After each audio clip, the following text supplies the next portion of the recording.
What's up, everybody? Welcome to Spoiler Kings. I'm Brian the Grizzly here with Brandman. Hey, it takes it. He made it. Right? That was very strange. I was like, oh, you're not here. Good. Gotcha. And then all of a sudden, pop in. Because you should be limping because you are a crazy man and you better not hurt your knee again. That's why I said I'm gonna run upstairs really quick. Yeah. That's awesome, man. Guess how was your weekend? What do you think? What about you, being? My weekend was pretty fun. Yeah. Opposite. I had a fun weekend. We opposite, yeah, which I felt horrible about because I know what you've just been pretty much immobile the entire weekend, right? Couldn't do too much moving around. I'd imagine. Yeah, but I'm not in pain. That's a good thing. That works. Good. Yeah. I've been moving around. So I haven't been like completely stuck. Been moving around. You know, I'm able to move around. Good. I should say. But that's no a big part win anyway, right there. You being able to move around. I was worried about you, so I'm glad to hear that you're doing okay right now. So that makes me happy. But, for me, it was like immediately, like as soon as the anesthesia wore off, I'm like, oh damn, like I feel better. I feel like 100 times better. So, except for Thursday, I was like, oh Thursday, I'm good to go. And then I guess like all day I was like dozing off because the anesthesia was still like in my system, and anesthesia works on me like hardcore, man. So yeah. So like that Thursday, I was like, oh, I could do it. And Erica's like, you just fell asleep just randomly right now. Like literally like talking to me and then fall asleep. They're like, how you gonna do the show? How you gonna do the show? And then sure enough, 9 o'clock rolled around. I was like passed out. I was like, that's me on a regular day. I'm sitting here talking about it and sleep. Just regularly. Yeah. Oh man. But real quick, let me show off this bad boy. Ooh, if Sonic came, I'm pissed off mine isn't coming yet. I have the exact same one. Yeah. That's the one I was like, should I sell it? And then it came in and I'm like, oh no, that's pretty dope. I don't think I'm gonna sell it. Then this finally came in too. My Tyler Kirkham signed. Ooh, I love that. Go with all my very cool battle damage. This is what my 3, 6, 9, 12. This is my 12th battle damage, and I got 3 more coming in. I got the Joker and what's the hell's the other one? I forgot who's the other one. Oh, Shazam, King Shazam. They just announced that one. So yeah, I ordered the Supergirl sketched one. And it's signed, and I got it early, so it only cost me $65. But I can't. I'm so happy, that I got that. I can't wait for it to come in. I know I got all these things coming in, but it's taking forever to come. I know. And I gotta say, shout out to Anzo because Anzo's birthday was Saturday, and I gotta get to you because I got a box of stuff for him for his old butt. So I got that for Anzo. Because of our From stream. So I got some From stuff. Nice. And if I wasn't worried about him jumping in, I will show you guys what I got him. But it's gonna be funny. He's watching. Everyone's saying I appreciate it, Mama Bear. Appreciate it, Delta Dam. That would have been a crazy stream if you passed out mid-sentence. Hey, welcome to the spoiler. Yeah, exactly. Exactly. I know exactly. So I can't show you guys, but when he opens it, hopefully he does it on a rewind. As soon as the talisman gets here, I'll send it out and then he'll open it. So. That's cool. So we're gonna jump into the Supergirl review. We're gonna start with that because we got special guests waiting for us. But just real quick, shout out to T. We got Ace in the house, Collector Movie Man, Fernando. I see in here, Delta Dan, Mama Bear. Wait. You say everybody, and you have to give Mama Bear her own sentence. Like pause, comma, Mama Bear. Period. Yeah. Then she gets her own. And then go. Saying that you may have some issues sending it to Canada, Brian. That's why I'm taking it to my friend Tank. He's the smarter person. Hey, I'll figure it out. We'll figure it out. because we got new shipping stuff, and it's oh my god, man, Is it that bad? Still, it was too bad before. People in charge. There's people in charge. It's so annoying. Sorry, hopefully no one at one. No one at my location. It's 10 people ahead. Up, yeah. That are like, yeah, okay, yeah. Supergirl, surprise. All right. With that being said, let's just jump right into it. And like I said, we got special guests. So we got Derpy Entertainment, our number one fan, because he was literally our first one we ever had. so Derpy's always gonna be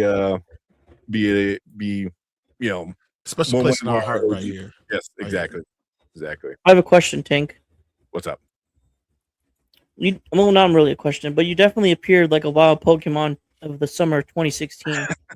He did. Because he was not there. You saw him in the background. He was not there. And then all of a sudden, he was there. I was like, what happened? A wild Tank appeared. Play the music. What's up, Cole? I'm on my beer. I choose you, Tank. Man. I choose you, Tank. Wait, no, we got to stop everything, Tank. You're wearing the wrong hat, man. I think I have it. I brought it upstairs. My son has been big into Gravity Falls. So I'm like, Daddy got the hat. He's like, huh? So he has it upstairs. Yeah. Maybe next time. It's cool. Thursday, I'll wear it. Hey, we all tanks again. Tank. Yeah. all of it. Oh man, but cool. Wait, there's another tank. Yeah. So I was asking, what's the discussion here? We're about to start talking about Supergirl. We're gonna review that. Full spoilers, FYI. So, honestly, what's up, Tony? I think you should be fine. Then 1, 2, 3, the full spoiler king back on Monday, and that's full show. Tony. All right. Yeah, let's just get right into it. Jump into it because I know it's late for Derpy. You know how hard it is for me to hit B, run the thing, and make sure I have my part too? It is so hard. I was so mad. Thursday, I was like, okay.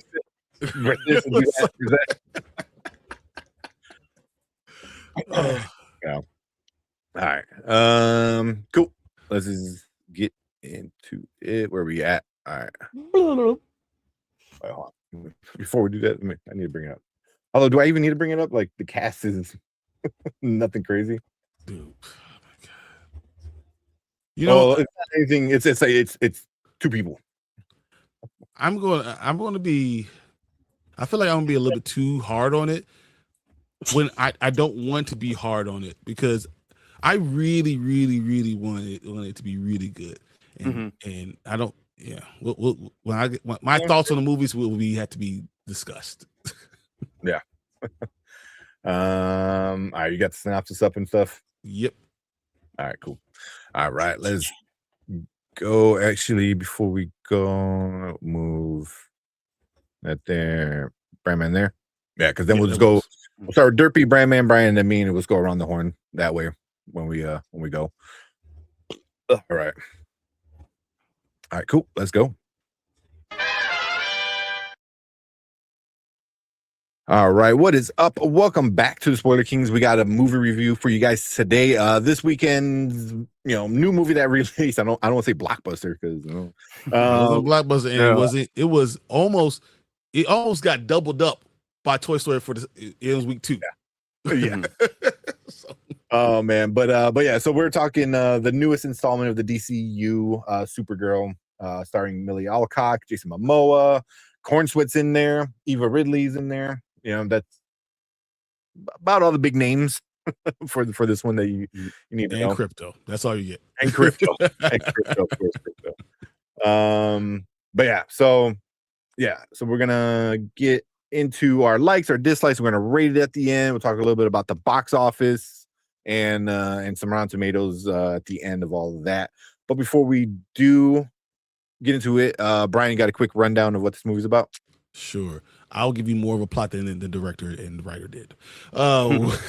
When an unexpected and ruthless adversary strikes too close to home, Supergirl reluctantly joins forces with an unlikely companion for an interstellar journey of vengeance and justice. Okay. Yeah, and then I almost forgot. So we got Derpy with us today, Derpy Entertainment. If you've been on the channel, he's been here before anybody. So 5 years to be Man, exact. the myth, the legend. Derpy. Yeah. Our number one fan, the guy that finally we were talking to somebody and not just ourselves. It was a fun day. It was just me and you talking to Will. Just like, hey, we just say this. So Reviewing Derpy, Spider-Man. It was reviewing Spider-Man No Way Home. So was it? Man, you remember? Yeah. Nice. Nice. That's way back. So before we get started with that, do you want to give a shout out to your channel, Derpy? Yeah. I got 3 actually, if that's okay. Nice. Go for it. Well, first off, Derpy Entertainment on Twitch and YouTube, and then I do a podcast for sports channel, Two Dumb Yinzers, and as well as the Average Boys podcast every Sunday night at 9. So yeah, shout out to those guys. Yeah. Awesome. Yeah. Awesome. So I'll make sure I put the links to all those down below so you guys can subscribe to that and check Derpy out over on those channels. But cool. I got one. I forgot. What you got? One more. 757. My bad. 757. There we go. Oh yeah. Yeah. Good job. So cool. All right, let's get into Supergirl. We'll start with our likes. Derpy, what you like about Supergirl? Millie Alcock and Jason Momoa. Pretty much it. Pretty much it. There you go. There's Supergirl. Okay. No, I mean, the elements they borrowed from the comic was, but with what the script was, it was enjoyable for me, I guess. Yeah. But that's all I got. Yeah. Okay. Nice and simple. What about you, Brandman? Right there with you, Derpy. Millie Alcock and Jason Momoa were really the best things about this movie. I think I liked some of the locales, like some of the like a lot of the costuming and the set design, that sort of thing. That was cool on the different planets. But no, Millie Alcock and Jason Momoa, finally playing the role that he was genetically engineered to play. That was pretty awesome. But yeah, it that was mostly it. Like it we're gonna talk about the adaptation of elements of the graphic novel. I'll go more into that later. But yeah, Millie Alcock and Jason Momoa, awesome. Yeah. Okay. What about you, Brian? All right. I felt Millie Alcock is perfect for Supergirl. I think if you give her great content, you give her great writing, she's going to be perfect. Along with David Cornsweet, I feel like they have the right Superman and the right Supergirl. It's just perfect. I think they did a great job. I like the look. I like everything about her, even the attitude. I understood. I think it just hit out of the park for the casting. I did like seeing Argo. And I was talking to Anzo, and he was kind of just saying, it reminded me, like I did enjoy seeing Argo, and how that kind of went. Yeah, usually this is what I be saying, like the scenes, but everything I want to say good about it, I have a bad part to it. So like it's just like Yeah. yes, I Same. enjoyed they did this because this was in the comic book, but then they f this and this up. Like I Yeah. thought some of the fight scenes were pretty cool, except I couldn't see what the hell was going on because the director did a terrible job with shooting it. Like it's as much as I want to say good things. Every time I say a good thing, there's like 4 bad ones, and it just became okay, decent, I guess. Yeah. Yeah. Yeah, for me, I don't sound redundant, but definitely Millie Alcock is Supergirl. She was amazing. She was amazing as Supergirl. Yeah. And Jason Momoa, like Brandman said, the dude wanted to play Lobo probably since he was like a kid. You know what I mean? Like, Yeah. like I feel like he like grew up. He's like, I'm Lobo. Like that's like his thing. And he was great. He was great as Lobo. I thought he looked good as We needed Lobo. more of him, I think. Yeah, yeah, definitely. There is a rumor. There's a rumor about a movie being made. Yeah, which, that's Possibly rated R. So. But if he was going to be there, he should have been like Mr. Terrific. You know how Mr. Terrific was part of the movie? Make him part of the movie instead of just being this bystander that kind of just feels like he didn't fit because they used the story that he's not in. But that shouldn't matter because you didn't use the fucking story. Right, exactly. That's why, like, I have an ending with him that would have been the perfect ending, and we'll get into that in a little bit. Just a little teaser. But I also like the corn sweat in the movie. David Cornsweet, 100%. Yeah. Yes. like you said, like he really, I really like him as Superman. And I thought the costuming was good, for the most part. It seemed a little too just space punk rock kind of, like it wasn't horrible, but it wasn't great, and it's so hard to not compare everything to the comic book because especially for me, I love the comic book, so it's hard to not compare it to the comic book and how colorful and vibrant that was. But I mean, that's really about it, like I saw somebody brought it in that the actress who played Zor-El was excellent. The parents, of Supergirl's parents were good. But such a small piece of it. So it's super small. Yeah. I mean, that's kind of what we're digging at now is for the goods. And that was what's his face, right? That was David Krumholtz. That was 100%. freaking well, to me he'll always be Bernard to me. Oh my God, I didn't even realize that. Yeah, that's crazy. Yeah. But yeah, the flashback scene with like that like piece of that basically sliver of what was left of Krypton. Argo. Argo. Yeah, my bad. I'm sorry, Argo. Yeah, that was a cool, that was handled, I think, fine. And yeah, like David Cornsweet as Superman, like I just like just kind of his portrayal, his line delivery, I think is great as Superman. So it was nice to see him too. Yeah.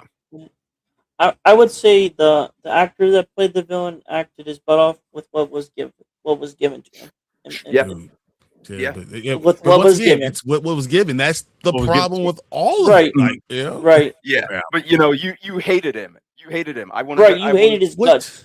Yeah. But he wasn't. They didn't highlight him. They didn't make him a good villain. He was villainous. Yeah. But they didn't make him a good villain. Ronan. That makes sense. Well, Ronan kind of. No, but like it's more like Ronan's sister. That's more like that one, in the Marvels. The Marvels, yeah. But even that was like she wasn't even villainous. Like she had a good reason. This one is like you hate him because you hate what he's doing, and it's such an easy thing to get behind. It's like, hey, sex trafficking is bad. It's like, here's the guy that's head of the SEF. He's Space Epstein. So it's like cool.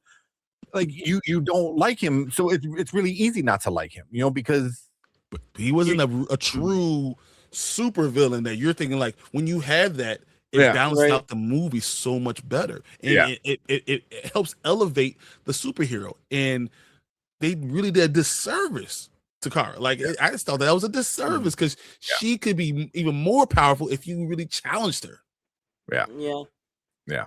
Which again, why it straight away from the comic book. The comic book, he's really not that big of a deal because he's not the main story. The story is Ruthie and Kara, is their quest of morality, and man, it's frustrating. All right, I hate the dog. I didn't hate the dog. I hated stuff they did with the dog, but I don't hate the dog. I hated where they placed it, and I know me and everyone's going to agree with me, but I just don't like the way they did it. I think they hurt themselves with the way they did Crypto. Okay. Well, I know we talked a little bit about before, but all right, let's get right into the negatives since we're already kind of on that train. Derpy, what are some other issues you had with this movie? I mentioned it before on the show. Pacing. It felt fast. It felt rushed. Yeah. The music choices, I guess. Throughout the film, everyone would agree with that. 3 composers and no one knew what the freak they were doing. Right. How you? And then so mad. I would say, like I said, what was given for the villain. There really wasn't much given for him to, I guess, express more of that side of himself in a 1 hour and 48 film. So, but that's my negatives. Okay. What about you, Brandman? This is kind of piggybacking off of what Derpy said with the music, the needle drops. Just the over excessiveness of them aside. Craig Gillespie is a very capable director if you've seen his previous work. Yes. Cruella, So Tanya, Lars and the Real Girl. Come on, man. Real Girl. Was it Dumb Money? Dumb Money. Oh, I forgot about Dumb Money. Yeah, he made and I have a love-hate relationship with the remake of Fright Night, but like it was it was competently made. Like I didn't hate it. But Craig Gillespie was too focused on trying to be James Gunn 1,000%. When he should have been just focused on being Craig Gillespie. Yes. Did you guys see the article I sent you guys, right? Did you read it? No. You mean about the song replacement tank? Yeah. So yeah. I did see that. On what Brandman was saying, I'll let you finish in a sec. But the article was basically what was it? Rolling Stone, I believe. I think it was a Rolling Stone article, and they were interviewing Gillespie, and they talked about the Jimmy Eat World song and blah blah blah. And Gillespie literally is like, we were going back and forth. He goes, but that was all James Gunn. That was a James Gunn decision, And I was like, oh, yeah, So that was like letting him do his own thing. It's like also James Gunn is like, no, use this song. I was like, why use a song at all? Just play some badass like just play the Superman song with the guitar. Yeah. Like do that. Like no, you're good. And just the villain, like we said, the villain was a non-presence, it felt like. But the actor who played him, Matthias, however you say his last name, he was he was the one who made it work, because he just through his performance and just how much of a sleaze bag he was, he made it work, mostly, because you just want to jump through the screen at him like he was a bastard. But and the other thing is, it didn't have any wow factor to me. I wasn't. I would agree. Yeah, I wasn't wowed by any of, like, really the action sequences. Nothing stood out there. it just kind of felt like it wasn't anything that hadn't been seen before done better. And it was just too tonally inconsistent. Oh my God. They should have Yeah. didn't know if it wanted to be serious. It didn't know if it wanted to be, like quirky, Goofy like or Guardians of the funny Galaxy. or- It didn't have its own identity. Mhm. Which was frustrating. Had they leaned more into the graphic novel, it could have been much better, and it could have been a good contrast and companion piece to Superman, especially with them coming out only a year apart. So it was a frustrating movie because it didn't feel as special as it could have. Bro, you're hitting the nail on the head right there. Yeah. Okay. What about you, Brian? What you How got? long do we got? It opens up his like scroll. Exactly. So first off, don't you love when movies have you have source material and you actually create a plot? This one didn't. There was no effing real plot. Like they try to form a plot and then they forgot about it. And it's because they're too busy trying to check. Hey, they did this thing, they did this in it, instead of trying to understanding what the whole point of the entire story was. And I feel like they lost themselves. It was so inconsistent, and part of it was almost incoherent of why we went here. Why are we doing these things? It just didn't make sense. They didn't develop the character well. They didn't develop the villain well. I hated Ruthie the entire time. Like all of it was just done poorly. Like I don't think it's because of the actors at any way, shape, or form. I'm blaming the writer and director 100%. I like Gillespie, but the writer who's also supposed to be the writer for Wonder Woman now, and Teen Titans. Yeah, and Teen Titans. She's writing a bunch of DC stuff, and it was terrible. I mean, just hot garbage. And I don't understand how a movie that has everything you need there for you is written that poorly. And it's almost like you really didn't know what you're supposed to be doing. And composing the music made no sense in any of these places.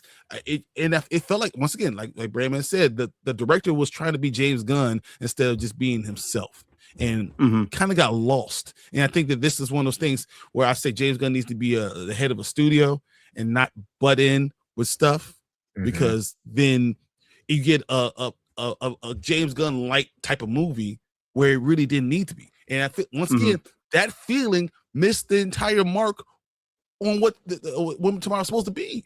You missed the whole point.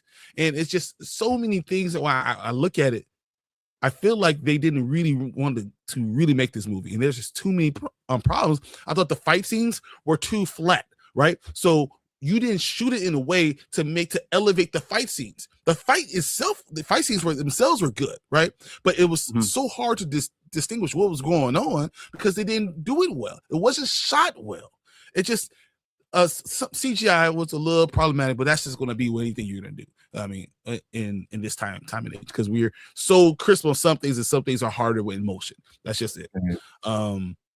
They tonally, like it went, as Brandon said, serious to silly to try to be funny to missing the entire point, and then the end made no sense, none at all. And I know Tank has a reason why he doesn't like it. We spent an hour of Supergirl saying, "Hey, Ruthie, you don't want to do this. You don't want to go after revenge. Doing any of these, killing someone is going to stay with you. It's going to make you a terrible person. It's going to do all these things, And then she turns around and kills him. And then it's so funny because in the movie, she has a better life when she kills him. She kills him, and then all of a sudden, all things kind of fall into place. She goes back to Clark. She's able to kind of understand where she was, and that didn't make any sense. Why did you spend an hour telling me to don't do this, then turn around and then do it? It didn't make any sense. And my last complaint is I feel like they did a terrible job of explaining why Kara hates people. terrible job, because all they showed us was she's from a good family who loved her and brought her up in Krypton, and she's taught how to fight and do all these great things, and she goes off and she hates everybody now, even though everyone there treated her well and taught her everything they could, and they poured all the way into her. Yet now all of a sudden she hates all people. It made no sense to me. Like, why? You could have done something to give us a little bit of a hint of why she's going to feel this way. It just, I'm going into this more because I thought it could have been good, and they missed. If you could do a couple of tweaks here and there, and understand the tone, and make the music actually bring the movie together, you could have really made this a good story. And they almost intentionally made it not so good. Yeah. I mean, the song, the needle drops, it was excessive. It was, yeah. I mean, it is too much, but also it's just like, what are we doing? Like, at the very least, use the original. Like, I feel like at least right. That's was the next point I was about to point out. Thing wise, it would have been better than like a super slow song. Like you're like, so we're using a slow song and we're gonna use slow mo. That's legit what I feel like they did. So that's exactly what they did. Yeah. Yeah. Yeah. And like, I just good. And I'm like, who told somebody that was a good cover of that song at the end? Like, who? And like I said, the music choices, the needle drops. The only time that a movie frustrated me that much with all the music was Suicide Squad. The 2016 version. Friggin' iTunes shuffle the movie.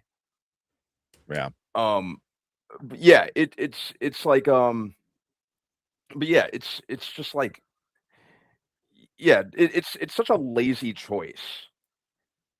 Yeah. I think. Yeah. And then because part of me is like, some people are like, well, like, especially leading up to is like, hey, this is not a James Gunn movie. It's not a James Gunn movie. And then now reading these articles where they're interviewing the director, and he's like, "Oh, that was a Gunn choice. Like we were debating on what song to use, and he said to use that. So it's like, so he's butting in." And Brian brought it up, like he should lead a studio and not tinker with movies unless the tinker is how it's going to play in the bigger universe. A tinker shouldn't be a creative choice. You know what I mean? It kind of reminds me of like Edgar Wright and Kevin Feige with the first Ant-Man. Like Kevin he was like, all this needs to happen and we need to do this, but Edgar Wright, being such a creative, artsy kind of person, got pissed and like took off. He's like, oh, I want to tell this story, but Kevin Feige is like, well, we need this to be told. And that's kind of like where James Gunn needs to be at, is like you need to do these things and not like, oh, I like this, do this. That's not what a studio head should be doing.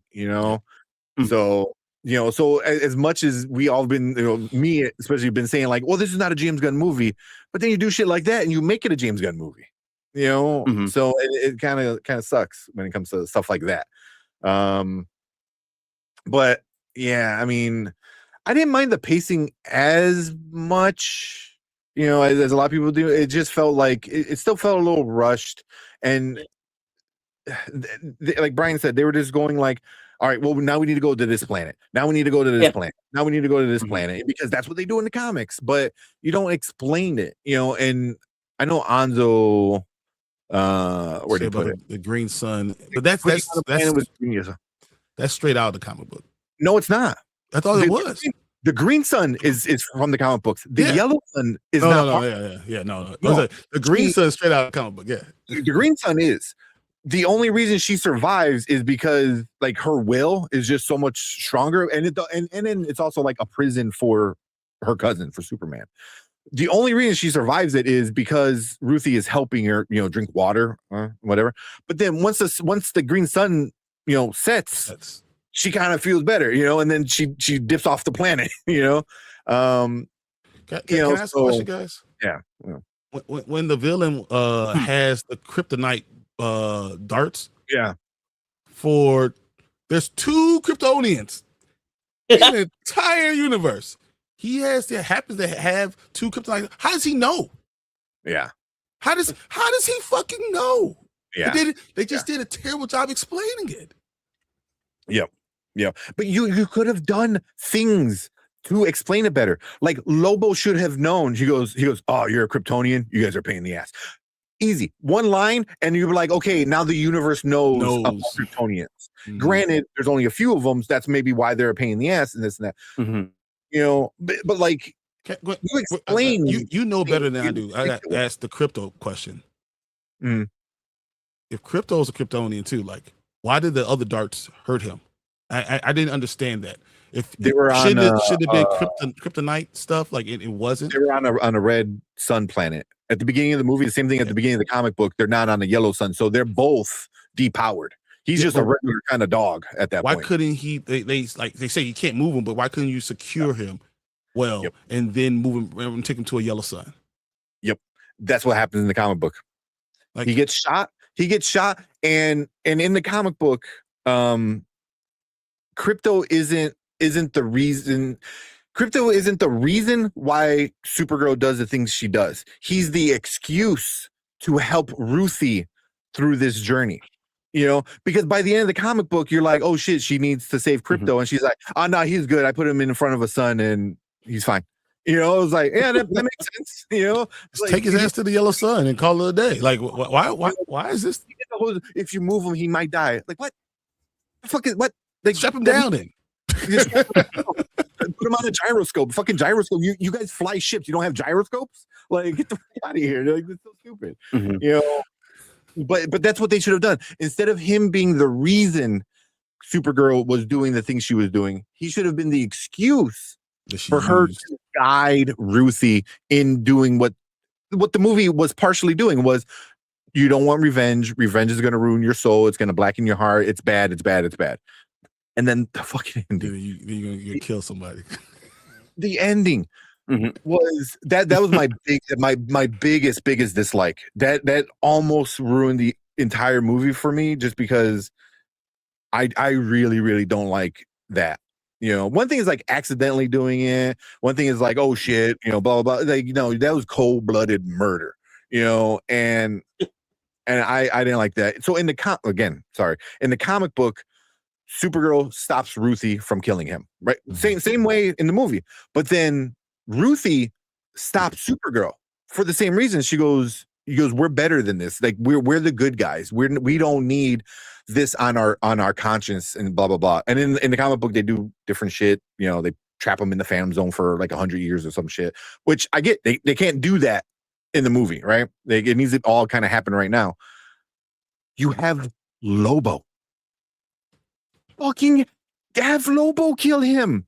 Have both of the girls save each other, right? Both of the girls are like, you know what? We can't do this because we're getting past our trauma, right? We're better than this. We're not bad guys. You have a galactic assassin sitting up there who's already pissed off at the dude for like putting him in jail. He could have easily come in and like, you know what? He goes, no, he's gonna die anyway. Slice his head off, and he'd be like, you know what? That one's free. Or you could have even done, like that one's pro boner. Like you could have done a cringy Lobo joke, and then which would have gave us more Lobo in this damn movie, and it would have showed like Lobo doesn't give a shit. Like he's still like, like because you want to see Crumb die. Like yeah. He's a piece of shit, but you don't let your hero kill him like that. Like you have Lobo. That's why I was like, why? You have Lobo. And then he's sitting there watching it. So it was like, he's right there. He's right there. You drive in and like hook him with his thing and, decapitate him, slice his neck off or something, And the girls were like, no, please don't do that. Like legit. Like oh, dude, like we, but yeah, there's so many missed opportunities. It just upsetting. That's it. Just exactly. Yeah. Did nothing for me in this movie. He was cool. He was there because you want to have Lobo in things going forward. Yep. This is to introduce him. That's why you had him. Yeah. He did nothing because he was a nothing presence in the movie. Well, not want to say presence. But they didn't follow the damn book, so they could have done anything they wanted to do with him. You could have taken him out of the movie, and it would have been the same exact movie.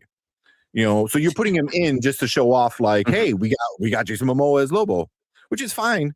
But I think if he would have been the murderer at the end instead of your hero, that would have been better. And then that would have given us more Lobo. That would have shown he's, a bad guy, an anti-hero. At the very least, an anti-hero.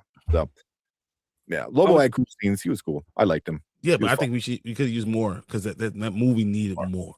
Yeah. Well, I feel like he was only in this movie for one purpose only. Merchandising. 100%. 100%. I mean, look at the popcorn. Exactly. I agree. Exactly. But he was still pretty good as Lobo. I can't deny. Yeah. You cannot deny that he was. Yeah, he was Lobo really well. Yeah. I see Mama Bears. I don't know if I'm that upset about it because it's the ending. Because Mike is like, how's it gonna go forward? How's she gonna be like, I kind of killed the dude, to Superman? I was just like I said before the show, I was telling you between you two, basically my theory is like that could probably continue. Like how the whole arc of in Superman, like the whole plot of that is that he was evil and sent there to Earth. I think there's that ending meant something. There's like a twist, and it could probably continue to the whole story of the DCU. But that there was a rumor that we could see that in Lanterns, but that take it with a grain of salt. Yeah. But that's just me thinking of it. Yeah. All right. I'm sure there's a lot more, but we gotta move. We can't be on there all day talking about this because it feels like we're just hating on it as much. I know, hating on it, and it's not where I wanted to be. It felt like a filler. It just felt like a filler to me. I was at the point. Yeah. Go this leads to your rating because I think this works for you with rating it. Yep. Yeah. So we'll rate it now. Later, never. Now means go to the theater right now. Before anything gets spoiled. Later means wait till it's at home. You can stream it, and never means just skip it altogether. Derpy, what you giving Supergirl? I feel like it's getting too much hate for what it is, but I'll give it a later. It's a streaming for me. It's enjoyable. It's a filler. Yeah. Okay. What are you, Brad, man? Did we lose him? It's a later for me. Like I said, the movie is fine, but that's the thing. I was hoping, I was really hoping it would be amazing because it had we had a very capable director. We had like I said, I thought they really did good with the casting of Kara. Millie Alcock was great. Jason Momoa obviously as Lobo was just perfect in pretty much every way. But it just it just didn't work as well as it could. Do I think it's the absolute disaster that people are making it out to be? No, I do not. But it just could have been so much more than what it ultimately was. So I don't want to say that it's a bad movie so much as it's kind of just a frustrating one. Okay. All right. What about you, Brian? I gotta say one thing before Brian says. Yeah, what you got? I am Brian the Grizzly. You killed the DCU. Prepare to die. Hello, I am Brian the Grizzly. You killed the DCU. Prepared to die. That works. There we go. So that's cut that and tag James Gunn. I didn't like a lot of parts of it, but it's only because I felt they could have done better. Not that it was terrible. And I think that I want to have that distinction. Like, not that it was awful. It's just that you should have done more with what you had. You had an opportunity to make a great film. I thought this was going to be a great film, and you have a great character with a great story, and you did a poor job of that. With that being said, it's a later. It felt like a streaming movie. Like, if you're gonna do this, why this should be the streaming one, and you should make Lanterns into a damn movie. That's what you need to do. Yeah. Lanterns should have been a damn movie. This should be the streaming show, and now we have Jon Stewart and Hal Jordan being a damn movie. What? Like, I don't understand why that's streaming and this is the movie. They should have switched them if they're going to do a movie like this. So it's a later, like actual Justice League members versus oh my god, side character. Yeah, that's a really good point. Really good point. So okay. Go ahead, mm-hmm. Yeah, I mean, I do think it's getting a lot of hate for a lot of things, especially like a lot of the like Millie Alcock looks weird. I was like, don't do that, because she wasn't the problem of the movie, nope. Like she was great. I thought Lobo was great. I thought like the casting was overall really good. It was just a lot of the writing, and I know that sounds so. Like every YouTuber says it right now, but it really is, it's just, if it was inconsistent, it was all over the place at times, yeah, just a lot of little things, and then for me, it was the big thing at the ending was pretty bad, but overall, I would still give it a later. I think you could watch it at home and probably have a better time with it than at the theater. You can walk away when shitty music plays. You're like, okay, this is gonna happen for 2 minutes. Let me not listen to this crap. Fold your clothes and be very happy. Yeah, exactly. Do laundry and then watch it. Yeah. But it is it's just a later movie for me. I think on Letterboxd, I think I give it a 3 on Letterboxd. 3 out of 5. 2.5. 2.5. Yeah. I was a 2.5. I was like, because you know what? You could have done better. I think that's the biggest crime here, guys. They had all the elements to make this into a great movie, and they just did not do it. Yeah. I felt this as soon as I got out of that theater. Yeah. Yeah. Like meh. Meh. Exactly. Yeah. It kind of walked out. I'm like, okay. When's the Odyssey coming out? Exactly. I was like, Spider-Man. Right. Yeah. So real quick, some of you guys in chat, we got Monique saying, no running to see it in theater, see it streaming maybe. Yep. Later. What else do we get? We got my bad. Some stuff. We got Fernando saying Supergirl is better than the Marvel, Thor, Dark World, Quantumania, all the Sony villain solo movies. 100%. But that's not even a bar. That's the floor. So really. No, yeah. I'm like, really setting the bar low, huh? How about this? Here's the real question, guys. What's better, Black Adam or Supergirl? That's Supergirl. Supergirl. I don't know, man. I don't know. The ADR, it was everything. Was like, I don't need a kid like we believe, like with shitty ADR. Like it was bad. You can say the same type of stuff here. No, because here it's just this bad plot points. That is just like whoa, plot. A congestion of bad plot. Yeah.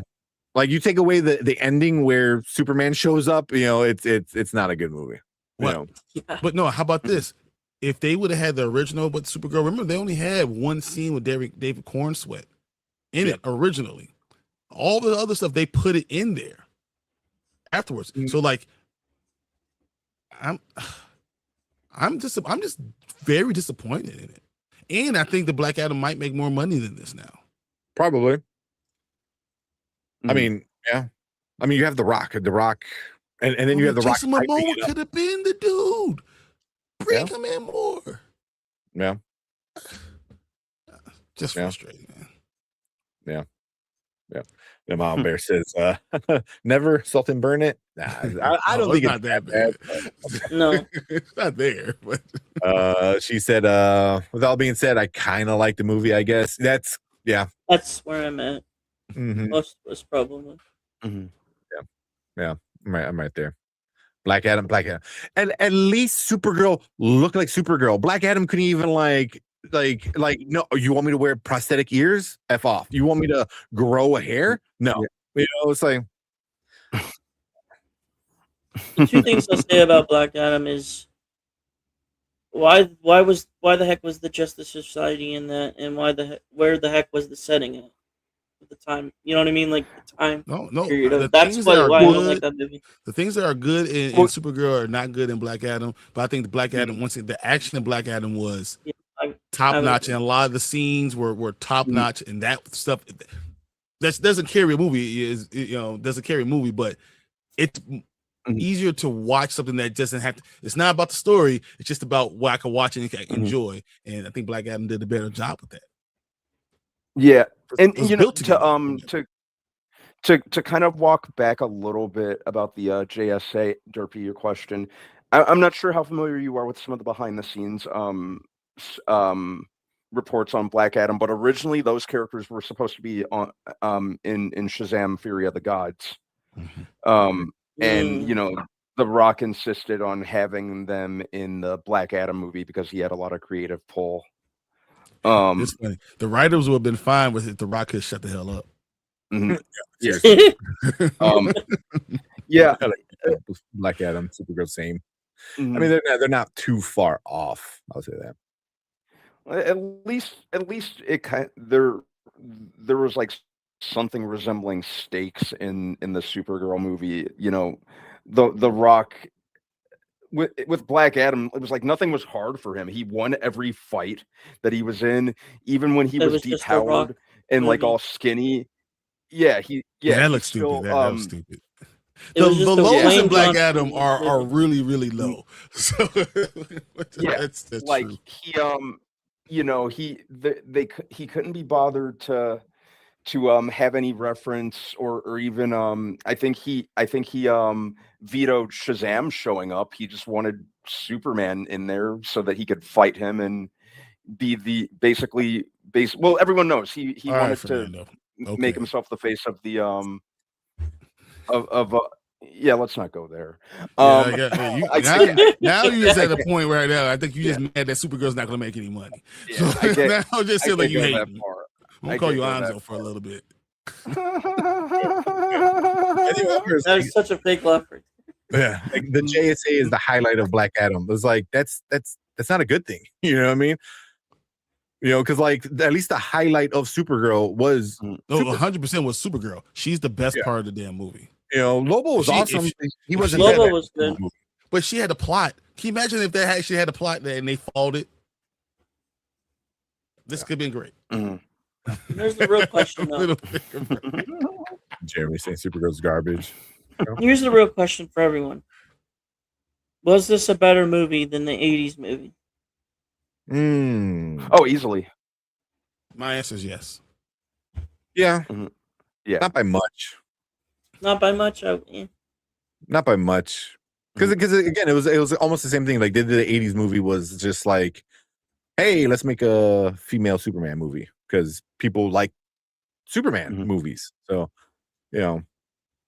This had a lot more potential for sure. Can I ask one more question real quick? Just because, I mean, you guys answered all the other ones, So in the middle of the galaxy, far, far away from Earth, where there's like no Earthlings that's been out there, they play 80s music, 80s rock music. Well, she already went to Earth. She had the Walkman. Or no, it wasn't even a Walkman. It was like an iPod or some shit. No, so her playing it has no problem. The person singing, I thought that was weird. What? Who sang it? They had a singer. They had a lounge singer that was singing 80s rock music. Oh yeah, the bar. That was at the bar. At the bar where she meets Lobo. But I couldn't figure out what song it was. I can't remember what the song, but I remember it was 80s. I remember it was the 80s rock music. I just thought that was very weird. It makes perfect sense when she's plugging in her Walkman in. Perfect sense. Once again, I have no problem with that. But then why is a lounge singer singing 80s rock music? I thought that was just weird. I would have to. It wasn't a big complaint, but I thought it was strange. I mean, I remember the bar and the lounge singer and stuff like that, but yeah. Mm-hmm. Yeah, Supergirl was definitely the best part of Supergirl. Yeah, I mean, no, it is. All right, so we'll get into a few of the other things a little later because I know we've already been bashing it for a while now.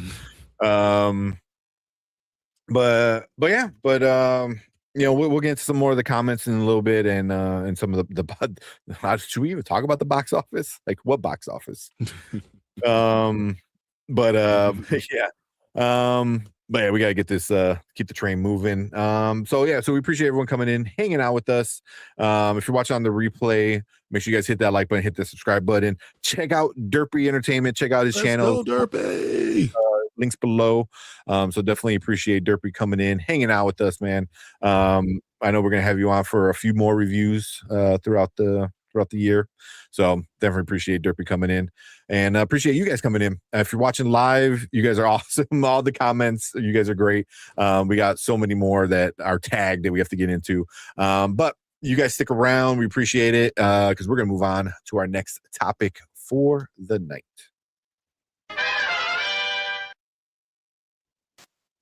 All right. It made $37.1 million. It's bad. $2.8 million the second week.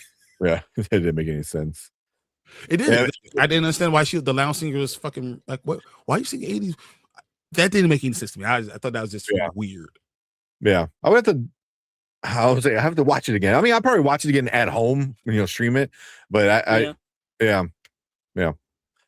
It would have been funny if they played like a Star Wars Cantina song or like a kind of song, like she's like doing acapella for that or something like that. That would be cool. Yeah. There was like some of the music choices were just kind of like I said, just really out there for me. I remember this was totally random. They do this one. They play this one like French song early on in the movie. I think it was when she was either at the bar in the beginning or like one of the or it was when they were on that transport bus. I forgot what it was, but it's actually fun fact. It's actually like one of my favorite songs by Francois Hardy, if you're familiar with her. But I'm like that was the only needle drop in the movie that I liked. I think it was the. You guys want to bring Danny in? Yeah, it's all good.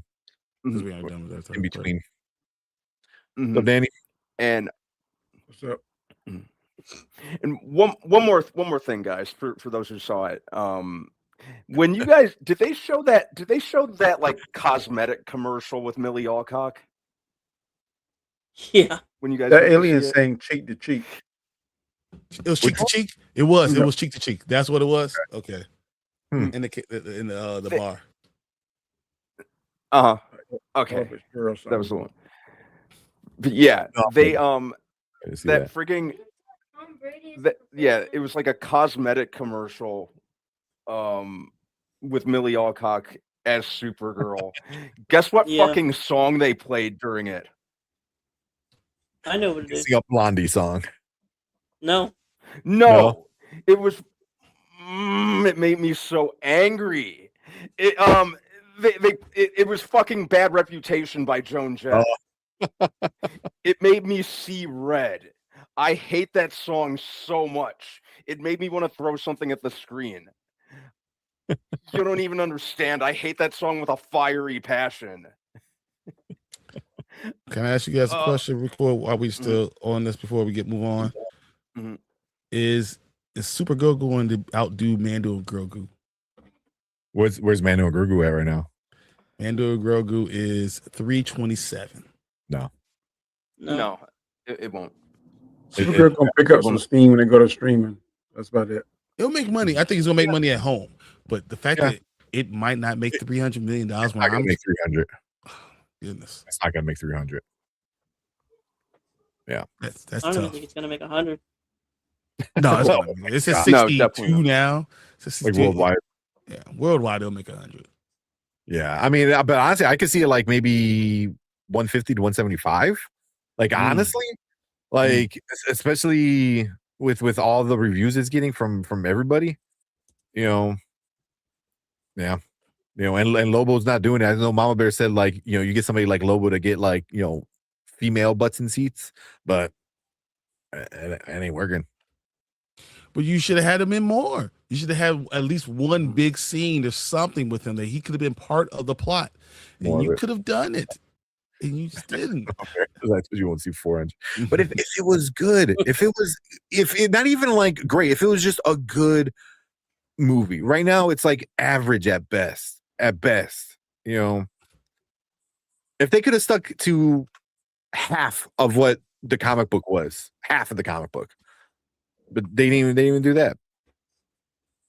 Ooh, Supergirl won't make over 215. Yeah, I mean, You're probably right. That's bad, man. Yeah. Ugh. 2 million more like that sentence. Yeah, I mean, right now I think it's projected to lose 100 mil. I think that's the projection right now. So, yeah. So I'm just looking at like the movie Goat is going to make more than Supergirl. That's crazy. and sandwich between Toy Story, which is by next weekend, by the 4th of July weekend, in America, like I said give me 28 days. We're making $1 billion. And Minion's the gonna 5th one. Yeah. Not to mention it's the 5th one. Hey, what's that? Minions. Toy Story. Toy Story or Toy Story 5. It was fine. It was fire. It was great. Yeah. Minions is gonna make a lot of money too. Minions gonna make it's fucking jokes. It's gonna print money. That's what I said. Yeah. But as you guys left so many comments, she said the fight was so underwhelming. Yeah, it was just I don't know. It was not shot well. I think the fight wasn't a problem. It's just that you didn't see all the things that she was doing, and it just wasn't the focus of the screen or of the camera. And I didn't understand that. Yeah. Even Fernando was like the movie was more about the journey than the villain. It wasn't even about the journey. They didn't have a good journey. What you talking about, Fernando? It didn't even have a good journey. Comic book, because the comic book is about the journey than the villain, because but the journey doesn't matter when you're like, don't do this, this is bad, and then at the end you do it. So it's like, yeah, that's not how you like end a journey. The lies you tell, you learn a lesson. The lies you tell. Yeah.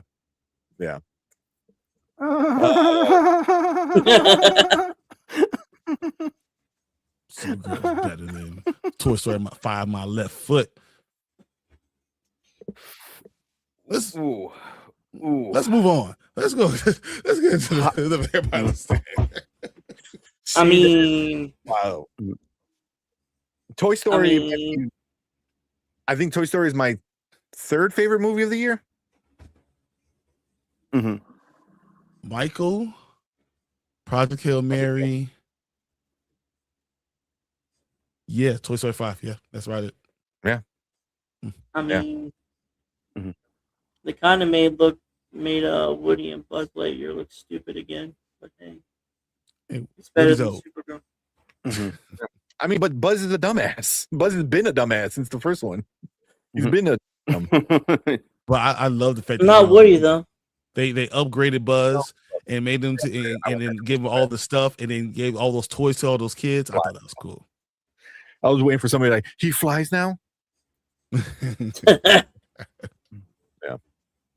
Michael's still the best movie of the year. I love Michael, but I think Project Hail Mary beats it by a little bit. I'm Michael 1, Project Hail Mary 2. Yeah. Mhm. Yeah.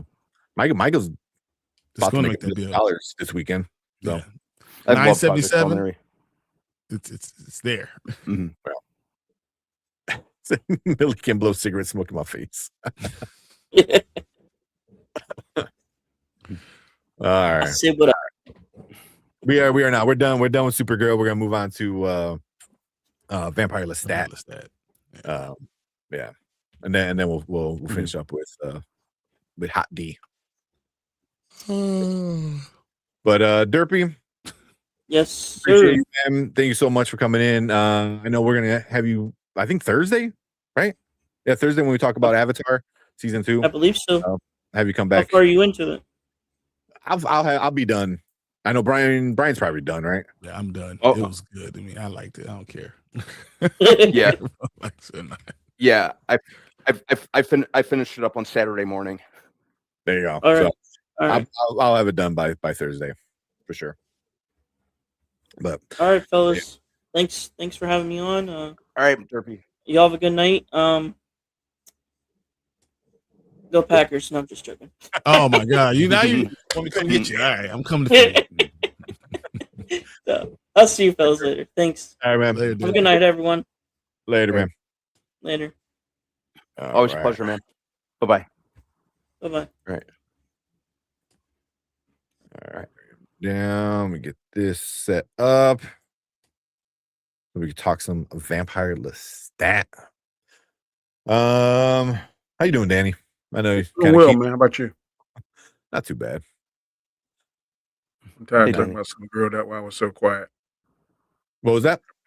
I'm tired of Sorry, talking about Supergirl. That's why I was so quiet. Yeah, I understand. Yeah, so you guys were just talking about it, right? So Oh, God. Mhm. Worst movie this year. So. all right. He-Man is miles and heads and shoulders above better than that. I wasn't a fan of 100%. And you hate it was He-Man. fun. I know, right? Yeah, that's right. So do you think Supergirl is worse than Mandalorian and Grogu? Yep. I do. Man. I put them on the same level. Yeah, I'm very. I'd say about the same. If I had to go watch one or the other, I would watch Mandalorian and Grogu again. I feel like I might see more things the next time I watch Mandalorian and Grogu. Supergirl, they did a bad job with the great content. Yeah. Yeah. How it goes. But Mandalorian and Grogu is gonna make more money. We were talking about that. That's for sure. Mhm. So, all right. Absolutely. All right. So everyone's caught up with Lestat. Yep. Just finished All watching the last episode. Cool. All Yep. right. Let's jump right into it then, because I know it's super late for Danny. Yeah, we're just getting in there. Yeah. Not yet. When they get close to the 1 o'clock hour, and I'm like, okay, I'm good for about another 45 minutes. All right, that should be more than enough time, I think. All right. Cool. Let's just jump right into it.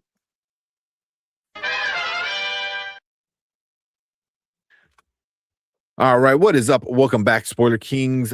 We have our next episode of The Vampire Lestat. It was episode 4, Yep. The Devil's Road. The Devil's Road. Mm-hmm. So, yeah, man, there's a bunch of stuff that happens in this one.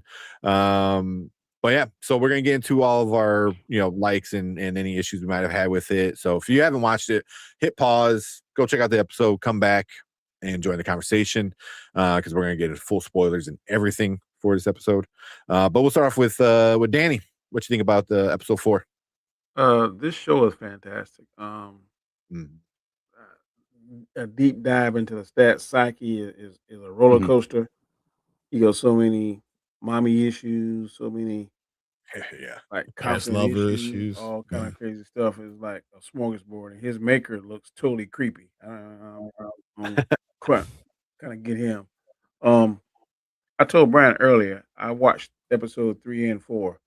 That last song he tapped into his inner Prince, man. 'Cause that sounded like something Prince would be singing. I was like, that sounds pretty good. The rest of the music, I can take it or leave it. But I actually went Mhm. back and put the subtitles on, see what is he singing? Because the melody sounds good. So Mhm. I was definitely pleased with that. Louis, man, to me, the way they portrayed it, it looked like Louis got even more powers than Lestat. Now, I mean, he just wrecking shop. But this is definitely um, different to hear Lestat's narrating the story and telling his perspective versus Louis. Mhm. That's the biggest thing that I see is Mhm. a very different opinion and a very different. And at first, I didn't like it. Now I'm starting to. It's growing on me more now to see how Lestat sees things and to see the deep dive back into what made him Lestat. Like, and I'm really curious about Armand and oh boy, like Danny. he's mad because he ain't like he ain't got Mm. no powers. He's Danny. mad and he's steady just doing crazy stuff, and then this great conversion. So these last four It or felt five weird. episodes, It was like a father or absent father and a son. It kind of yeah. felt weird. Mhm. Mhm. And when he went off on him at the pool or whatever, Oh, at the bowling Mhm. alley. Bowling alley. Yeah, That the was bowling alley, awesome. that was awesome. man. So Yeah. yeah, this is crazy. So very good, very interesting. Okay. Okay. Monique said, Armand's a deadbeat dad. That's what it felt like. Yeah. Yeah, Yeah. you Yeah. did, and you weren't even around. You didn't even tell me nothing. You just turned me and left. It was just Mhm. But Uh, correct me if I'm wrong. Was he saying that he loved Daniel at the end? 'Cause they start looking at each other kind of crazy. Like I is don't he trying know. to play that mind game? did feel that way. Uh-huh. Mhm. So it's so much being pulled and tugged. Mm-hmm. To me, Lestat looks weaker than what I thought he was. He look like Louis is a strong one now. So I don't know what they're gonna do with this. This is crazy. Yeah. And then the Yeah. reincarnation version of old girl Claudia, that's crazy to me. So Mm. right now they got about 4 or 5 stories intertwined. I don't know which storyline I like better. Yeah. Yeah. Especially when they start, I don't want to get too ahead of myself, but the Claudia thing, when that starts interconnecting Dude. with the stat, Mhm. Yeah. I got so many theories on what might happen, with that. Mhm. 'Cause what if, I know, so sorry, a little out of order, but what if he sees Claudia, right? And it's the same actress, but then when Lestat sees her, She doesn't look anything like her. it's different. He's like, that doesn't look like Claudia, But Mhm. Louis, he wants her so bad You that he thinking Louis may like be imprinting how Claudia looks on this girl? Yeah. possibly, Could be. Yeah. yeah, That yeah, I never thought about. That's a very where like, interesting. yeah, where Louis gets to see her, or not Louis, Lestat sees her and is like, that don't look anything like her, or the other way is like, it does kind of what she's doing to Louis, where she looks so much like Claudia that it starts messing with him, It starts messing with Lestat. So you can go either way, I think, with something like that. But Yeah. Mhm. all right. What about you, Brad, man? What you think about this episode? I loved it. I say this in the best way possible. Um, I love how messy this season is because Lestat is a mess of a character. I liked I'm liking what they're doing, and I think him being rooted in modern day just suits him as a character. And I liked where I think some of the flashback stuff was handled pretty well. The scene where him and where he's considering just giving up music at the end seemed very in character for him after the assassination attempt. Assassination attempt. Mhm. Yeah. Mhm. Um that would be assassin. That's like every Reddit moderator, by the way. Um you know, what else? I like what they're doing with Louis. Like I really enjoyed his scenes, actually just how they've developed him as a character. And I like how they're also kind of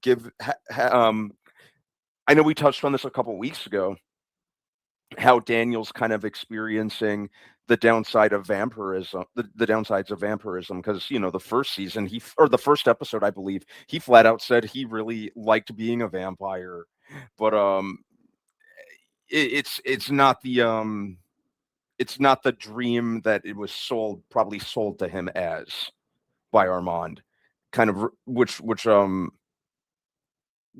is reflective in him just chewing Armand out, which is one of my favorite moments of this episode, by the way. But yeah, I love this. I'm loving this season. Just I love the chaotic tone of it. Let me ask you this: Mhm. Is somebody blocking Armand power? Because I thought he was more powerful than what he is. Now he said he couldn't even talk to him anymore, couldn't even read his thoughts. So it looked like Armand is losing whatever power he had. Is that another vampire possibly blocking that, or was I don't fully understand what's going on with that. I don't know. What do you guys think? That's a good No, question. emotionally, I think Armand is the problem with him is he's emotionally damaged right now, and he's going through. He's like he's going through the 12 step program right now, like of going out and trying to tell everyone I'm going on my apology tour. I'm telling her all these, telling sorry for doing this to you. I did wrong by you, and he's emotionally he's needs someone to steady him. And I think he's not strong enough in himself. And we saw that when he, with Coven that he was running, how it was really on his last legs. I'm not sure he ever recovered from that truly. Yeah. And then the whole thing with Louis and then the whole thing with Lestat and all the stuff that he's done and he's been used. I think he's just emotionally tapped out. Yeah. So So how would that affect his powers? Because didn't he have? I thought he taught Louis how to do the fire thing. And now Louis seems like he's Superman. Like he seems even more powerful than Lestat and all of them now. I think Lestat hasn't really tapped into how powerful we he haven't. really is right now. Yeah. I mean, Well, I'm like saying we saw that in the last season, how powerful he was. He could control all those people. Mhm. He seems to be the only one that can fly. I think we saw him and Armand flying, but now that the same power ain't passed on to the I can't think of his name, the Daniel. reporter. Yeah, Daniel. He's really getting on my nerves where he's handling the stat with all these questions, man. What is it? Is that the only thing that drives him? Yes, it is. The question is burning Yeah. is driving him. Yeah. I think he's trying to get under, especially now after the switcheroo he did to Daniel, on the chair, where it was all just, in their minds. It wasn't on camera. Daniel's really pissed off now because of that. But I wonder if like Armand really has a lot of power, because wasn't that the whole thing where when he's ripping him at the bowling alley, he tells him, he's like, "Oh, your blood sucks, and now I have no powers because your blood sucks." So I was like, so does Armand just like not have good Well, there was power? 2 powers he had. He had the firepower, because I thought he taught that to Louis. No, 'Cause Louis, yeah, I'm pretty sure So he did. you remember Lestat has the blood of Akasha, right? He has that, right? And then Louis was turned by Lestat. Like, so I think thinking he's dealing with 2 very powerful vampires. Well, yeah. And That's not to just, mention, he could fly. Because you remember when Daniel was interviewing them and he was at the bookcase and he looked up. So Armand could fly. And I'm pretty sure he could had a whatever you call a fire Louis was kinetic doing the power. fire thing in season 1 too. yeah, all of them could fly, right? Louis 'Cause- can't fly. I don't think Louis can fly. Louis flew when he Yeah, went he when he went to the house. He flew like from the floor to the second window and went into the house that way. Yeah. So Louis can fly. all of them could fly. I'm pretty sure that all of them. And I don't think Daniel can. well, Yeah, not, Daniel not can't do Daniel. shit. Not Daniel. Yeah, not Daniel. Yeah, He you're got right. no power. But Lestat, I think someone said this. Teague said it. Lestat, Louis, Gabriella, they all can fly. I don't Armand, think the mama Yeah. think she can fly. Yeah. I get a little tired of Maybe her too. it's an age thing too. maybe you have to be old enough to learn things. That's possible. Well, I just love how we have Gabriella coming in and Daniel coming in, and they're both, at least the Gabriella flashbacks, like of her becoming a vampire and Daniel early years of becoming a vampire, and how different it is. Where Daniel's like, I can't do shit. I hate this. I thought it was cool. Where Gabriella was like, I'm a god. Like, let's burn this bitch down. Like she literally like became so like, I love this. Like she just like she goes, this is the greatest thing ever. And 200 years later, she's still like it gave her the power that she was craving for. So she was always looking for it in that life. She was looking for us power, and it finally gave it to her. Yeah. So, yeah, they fly now. Exactly. They fly now. That needs to be a clip. Said Monique said Armand on the 8th step now. Will he make it to the 12th step? Yeah, exactly. That's what it seems like. He's on the 8th step of the going through that apology tour. He's like, gotta go through the program, break me up of my addiction. It felt that way with Armand. So I have a question. I'm not 100% sure on it. He does have the blood of Magnus. So he has the blood of Magnus because Magnus turned the maker. Did he have the blood of Akasha before turning Louis, or after, when there's that little breakup, 100 years he had or the blood of Akasha way before. Am I missing something? Yeah. If anybody knows, let me know, because I'm not sure when he got the blood of Akasha. Did he have it before Louis or after he turned Louis and him and Louis kind of split up? He had it way before he met Louis. That's all. Before he made to America. Okay, yeah, that would make sense. Well, no, then she would have to be awakened, right? Like he would have to awaken her. So I mean, she would have been awake this whole time, even since before season 1. So I don't know, because I haven't read the book, so I have no idea, like timeline wise, how it all. Oh, so it was. Okay, so it happens right before he between 1 and 2. Yeah. Because that's what I thought. Because when Armand, or was it when they're in the tunnel at the end of season 2, and he's saying, he goes, I have the blood of Akasha now. I was like, you never really said that in season 1. Now he won't shut up about it. Like every episode this season, that's all he says. He goes, I got the blood of Akasha. I was like, bro, cool. Like. Like he just tells it to everybody now, So that was the kind of my thing, is like, when did he get it? Yeah, she wasn't awake, just kind of turned her arm and let him bite her. Okay. So yeah, I'm not too sure what the timeline wise. There we go. There goes Tina. He got the blood in the 1700s. LOL. Okay, so yeah. During the time when he was in Europe with, after Magnus that gold steps of the fire, like after that, way before he comes in to America. That's what I thought. Okay, yeah. Okay. Appreciate it, Tina, because I know Tina. She's honest. She knows her stuff. Yeah. Yeah. For Dickie after Dickie and after Magnus. Yeah. That would make sense. Okay. All right. Oh yeah. Okay. What? Oh, did you finish me? I wasn't sure. You done, Brayman? What's that? Yeah. Okay. So VP. AVB. All right, Brian. What about you? So I thought this episode was interesting because Armand, as I said, Armand going through the apology tour was just weird as hell. I thought that, he's just such a door stop or a doornail. Like he's just, everyone just is ragging on him, and it's so crazy. And then when he brings out the book and starts reading from the book, when the stat brings up reading from the book, and he's just on him and just getting on, it was so bad. I actually felt bad for Armand for a little bit. Like man, you just getting used, bro. Like you just sitting there taking it. This is awful. So he's going through that with him. He's going through it with Daniel. And Armand's just been thrown to the side, and I can't wait to see how the next step goes with him, and what actually happens. Gabriella is an asshole, plain and simple. Like she is the damn worst.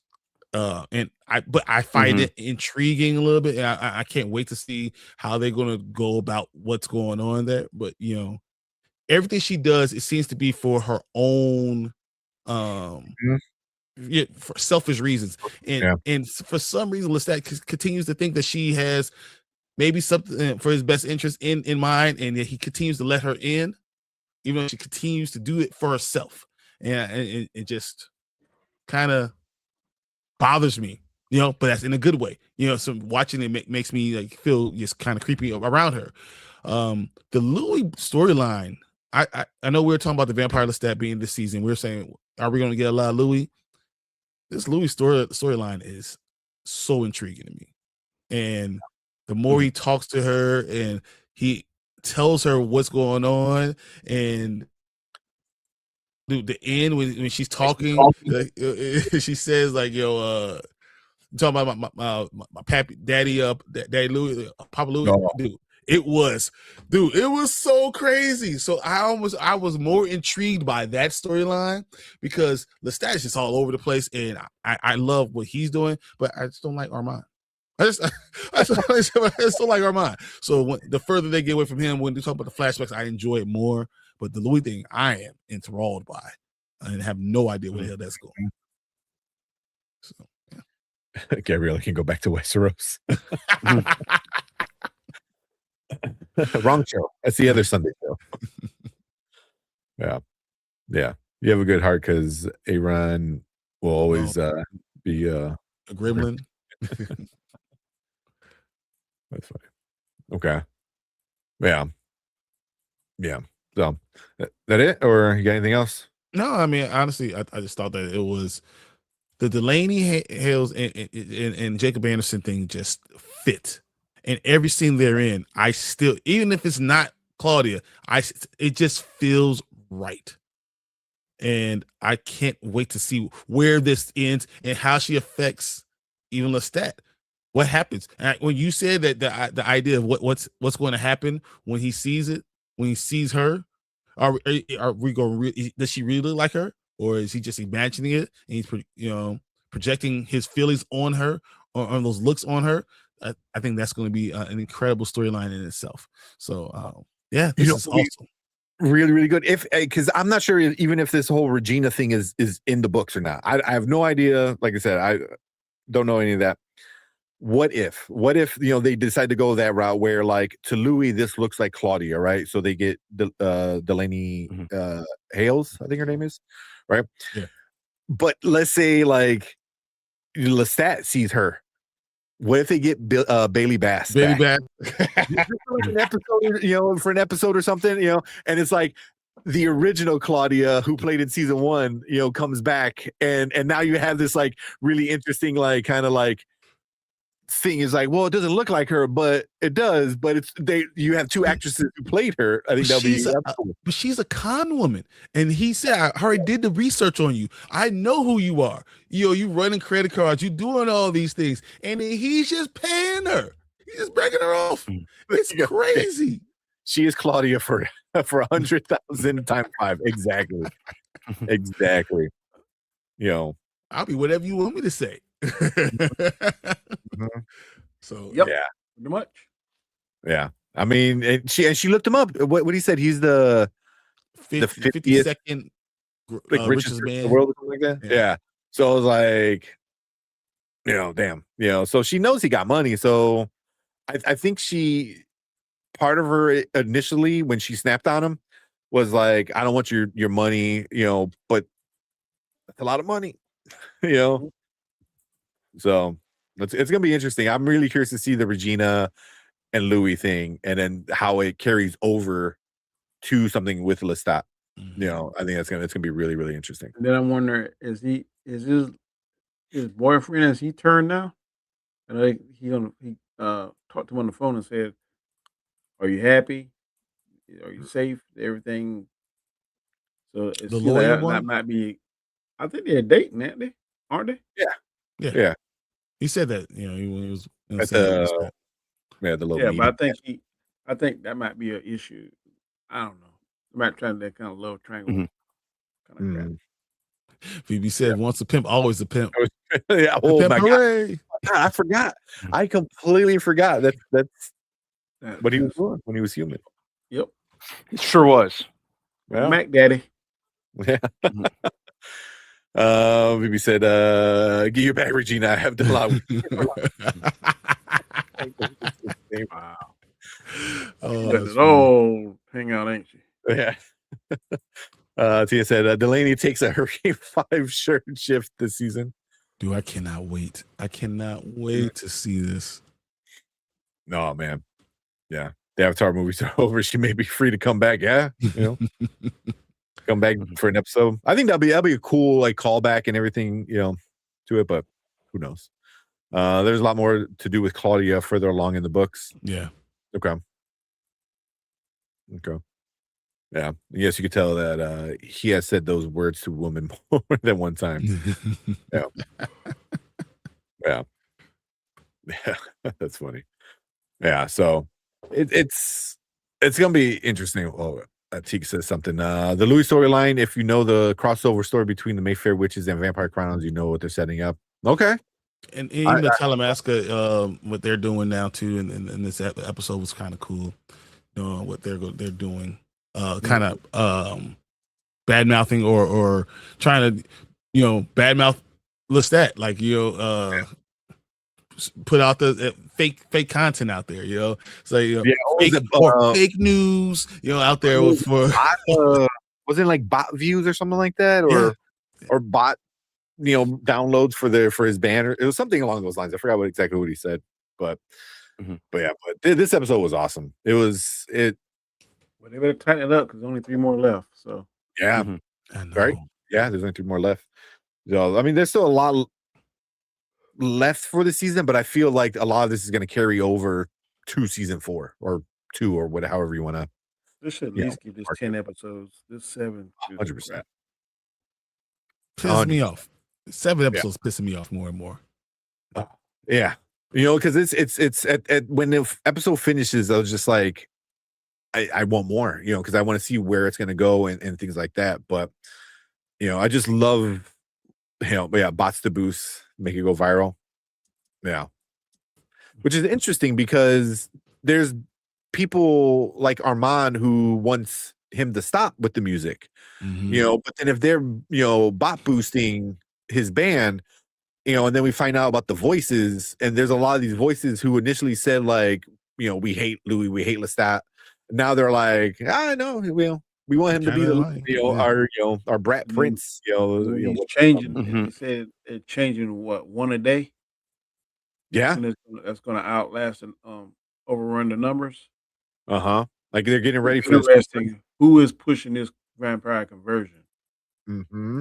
Is that Akasha? Because she's still alive now, correct? I'm assuming. Mm-hmm. Yeah, because she's going to show up. So I don't know if she's pushing that agenda. I think it definitely is.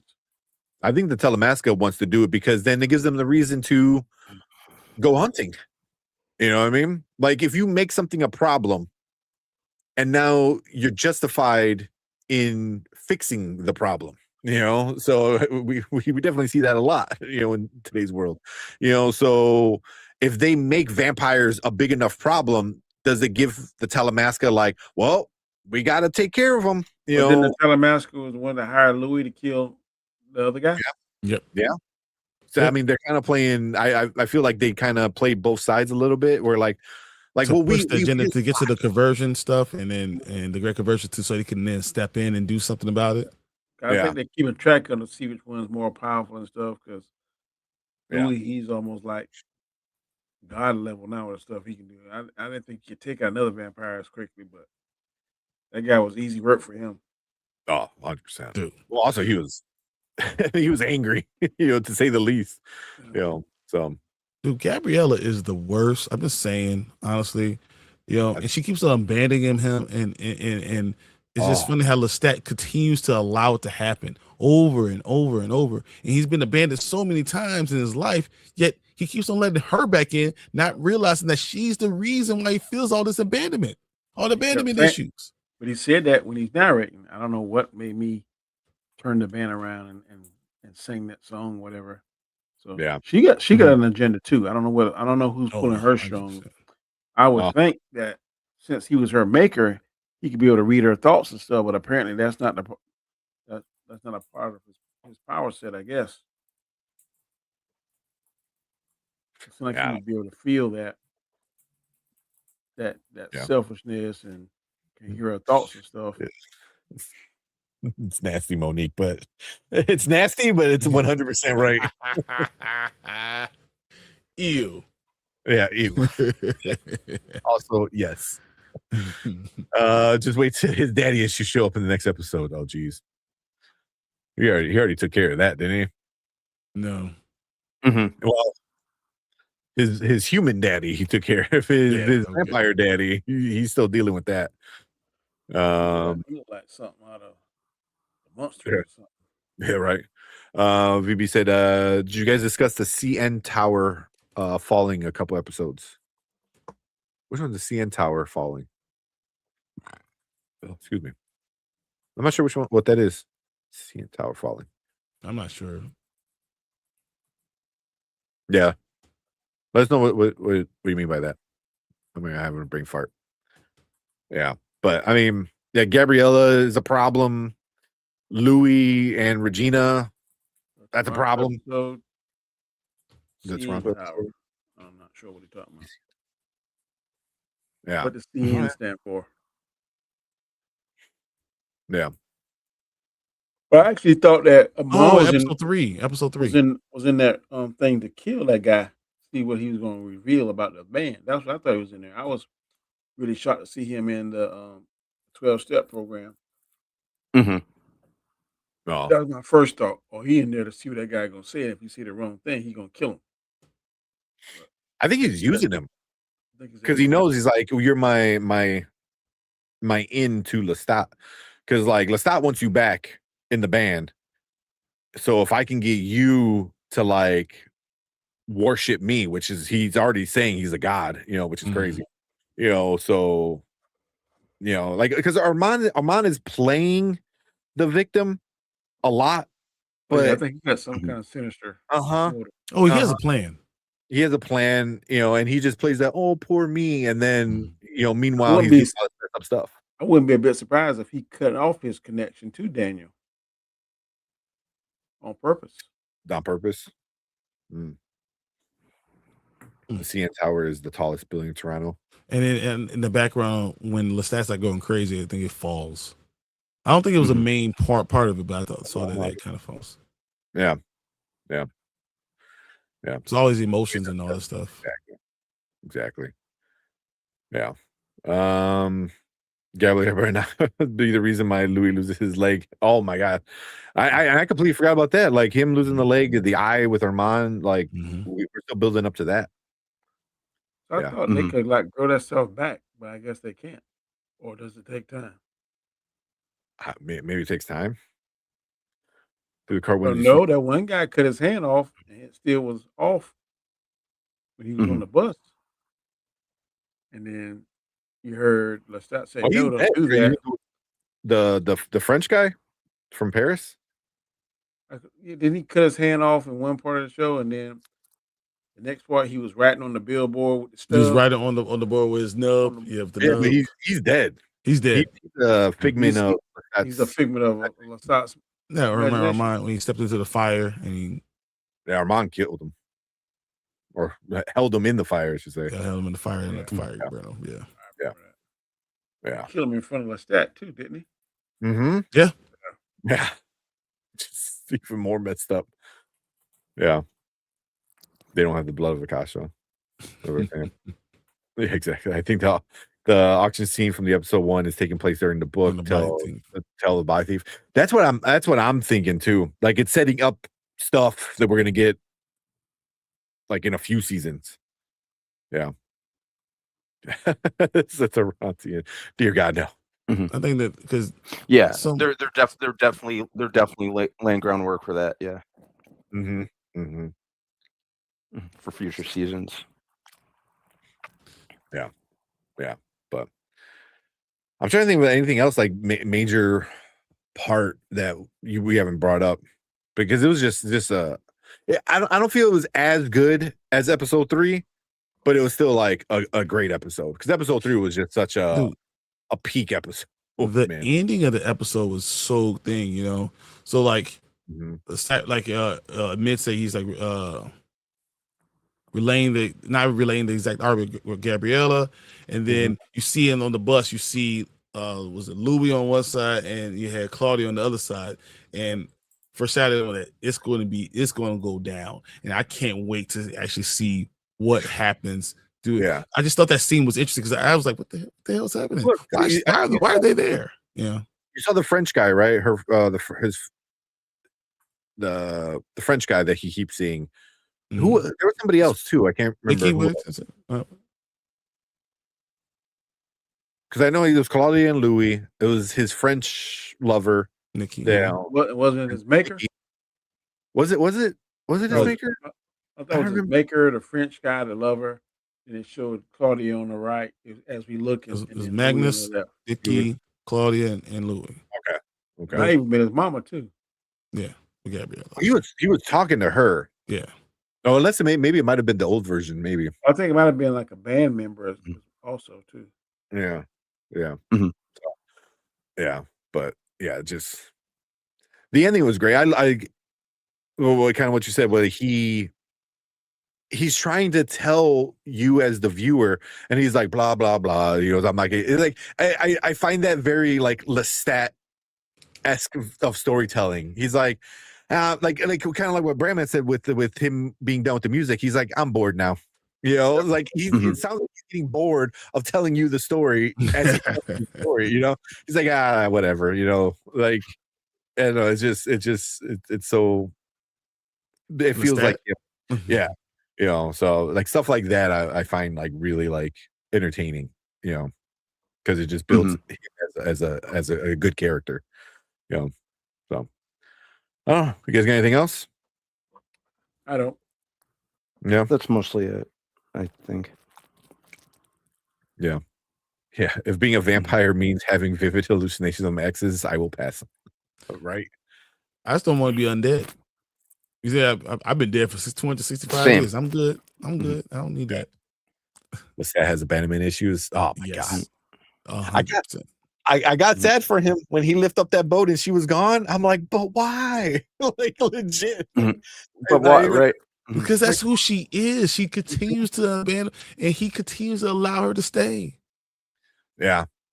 You know, because even with that, I felt like, does she see him as like a crutch or something to like that's holding her back? She goes, I could be an amazing vampire, but you're holding me back. You know, so which is she crazy because he's her maker, but he still has the mother that mother thing. But then it's not, because you see the sexual aspect of it. It's just so weird in so many different ways. Yeah, actual ghosts. It's gonna be interesting how it all plays out. But yeah, it just depending on how the vampire dies, they get trapped as a ghost. I like that. That's cool. Yeah, but yeah, so far such a great freaking season, man. Like for me, this might be the best thing on TV right now. As of right now, this is like my favorite thing on TV. Like to the July 1st, yeah, I can say that. Yeah, that's why I was like, for now. Yeah. So, well, I mean, I still love From, but From is no longer on TV, so it's now over. So, yeah. So, you want to shout out your channel, Danny? I think I forgot to do it at the beginning of the show. On the Road to Wisdom, you can catch me on Mondays and Fridays, usually somewhere between 6:45, 7:15 a.m. is when I usually upload my videos. Also, you can catch me on the first 2 Mondays of the month on Chaos Central. Wednesday nights I'm on the Hangout, and Sundays I'm on Storms Live. And occasionally I grace y'all here on the show when we're talking about the stat and other shows that we all like and watch. Yeah. Legit Yeah. I'll Hey, add, your last one, your last word of wisdom was the one that was talking about kind of like understanding, what you're reading in the Bible, like to kind of like diagnose and understand what you're kind of putting in, and then put it towards your life. I just think you do a good job with understanding and explaining your journey, and I appreciate it. I appreciate it. Thank you.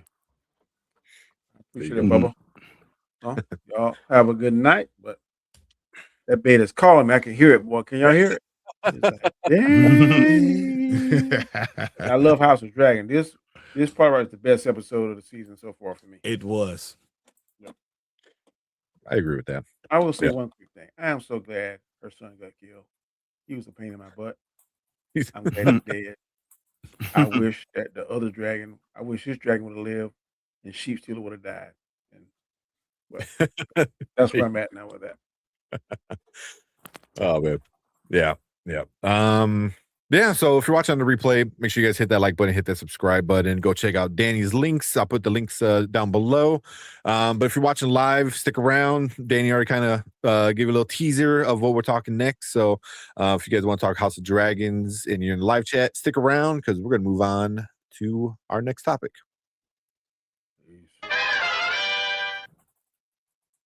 Ooh, cool. All right.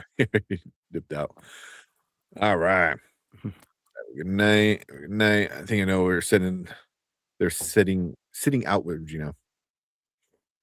They're setting out. What they're trying to do with what the seeds that they're kind of planting with Regina is, I think I kind of have a feeling what's going to happen, but yeah. Did you guys watch the After Dark or After the Show podcast one? I didn't get a chance to. I No, watched. I did not usually make I it didn't to watch this that. one. No. They don't really get into anything good except for there's a lot of bleeps because Delaney Hayes,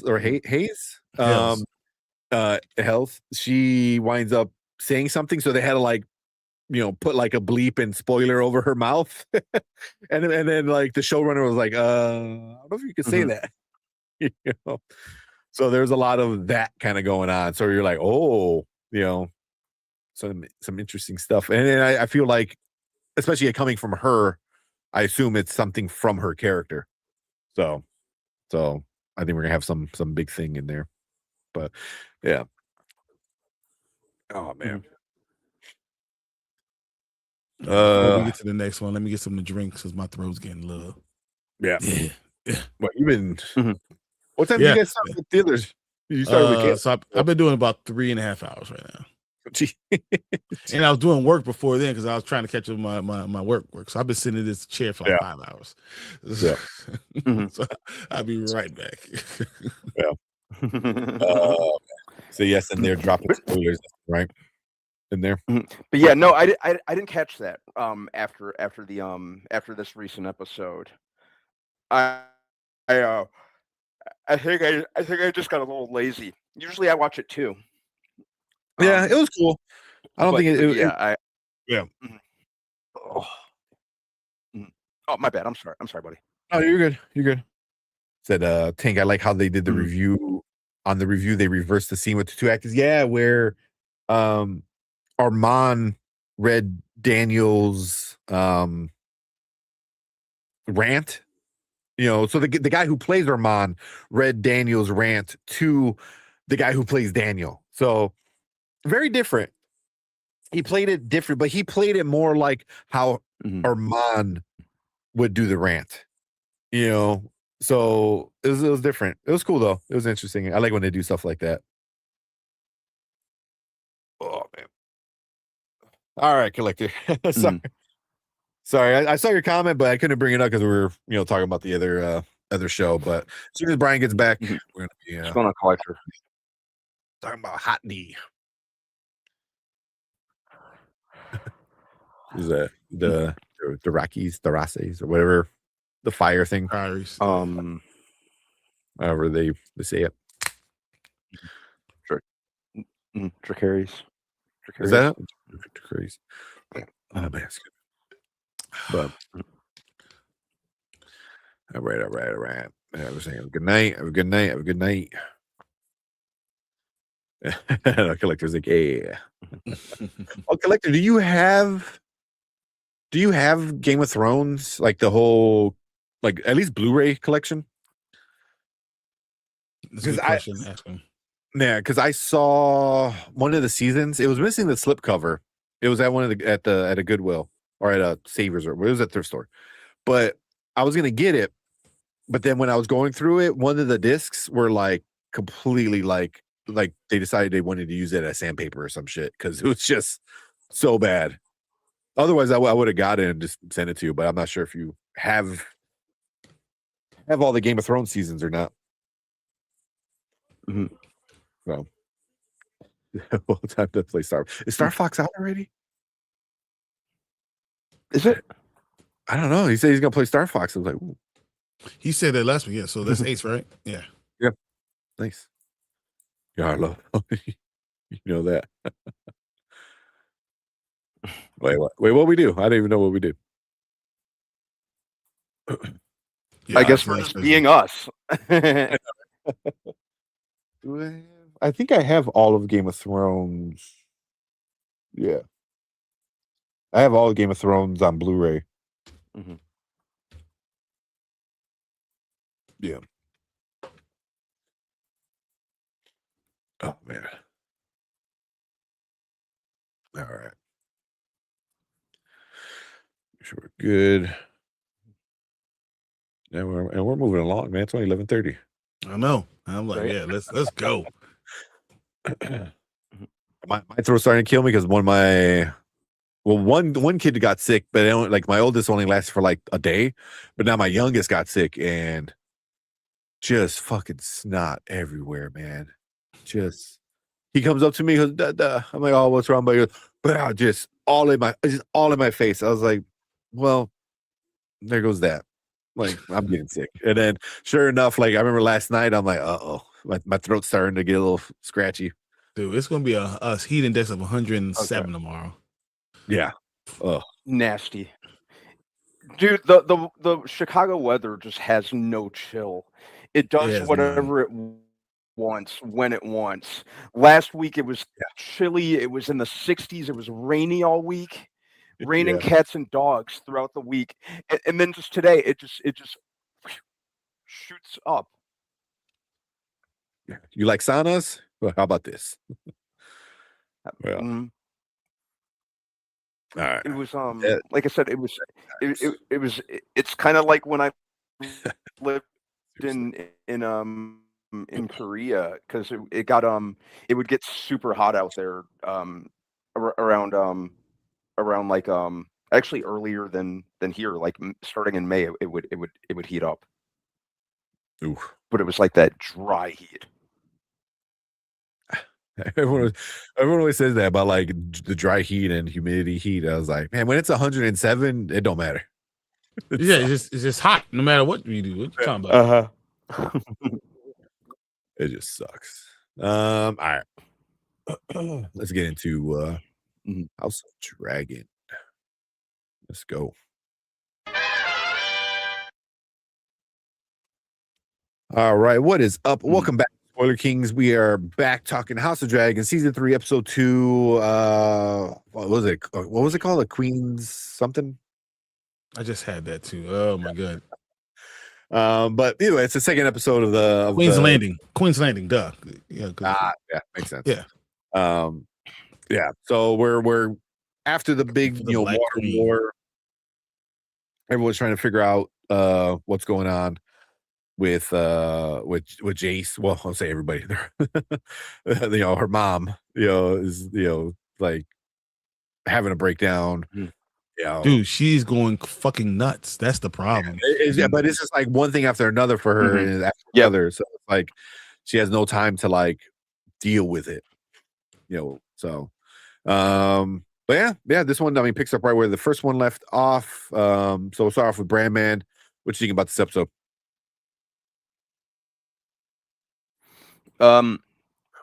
Liked the way that it started.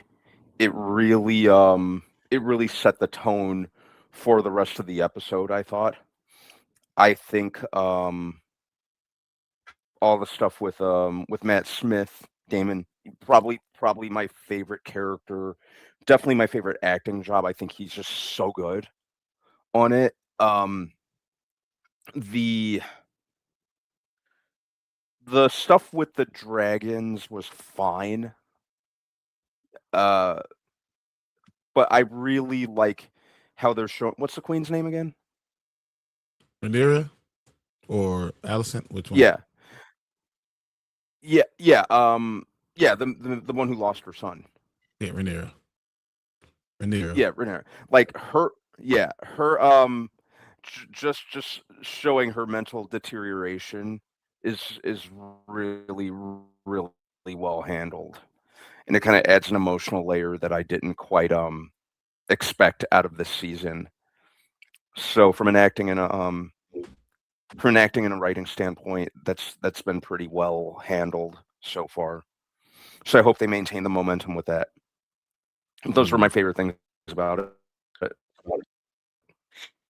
Okay. I'm probably gonna rewatch it just to unpack more, because I usually rewatch each episode, usually like at least twice. So probably if not later tonight, tomorrow I'm gonna go for a rewatch. Sounds good. What about you, Brian? Thinking about the episode? It was a really good episode. There was a lot of stuff going on. A show that we have beheadings, we have dragons, we have deaths of major characters, and it happens weekly. This stuff happens weekly. Like the battle is still just in the middle of it. But as you said, Rhaenyra, when you see her just deteriorating before our eyes, and it's like, it's weird because I don't like the idea that everyone's saying that she can't be queen because she's a female, but she really can't be queen because she's losing every single person around her and it's driving her insane. And it's heartbreaking almost, but she's not a good person, but it's still kind of heartbreaking seeing all this stuff happen to her. And I can't believe I'm kind of enthralled by it. And then seeing what Damon's doing because of it. And then, dude,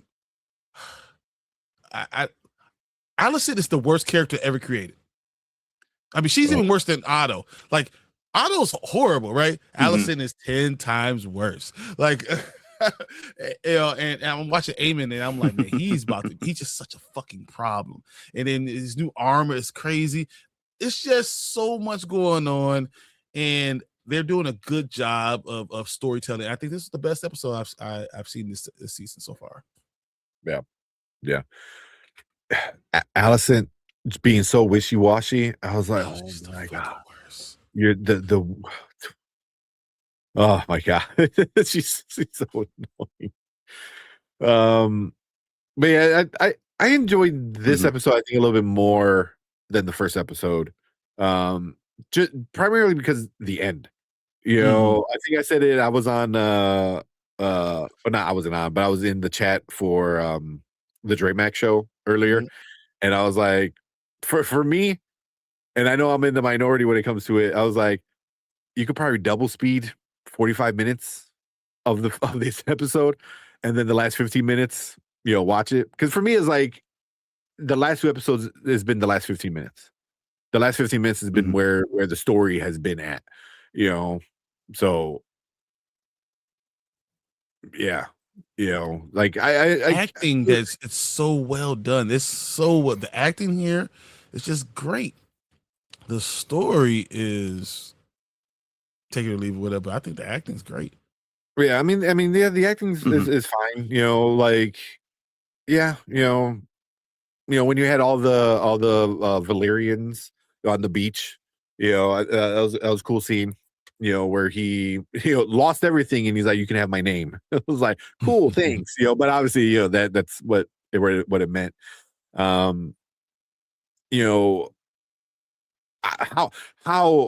she didn't just like, all you guys should die. Like, all you guys are responsible for killing my son because you're all morons.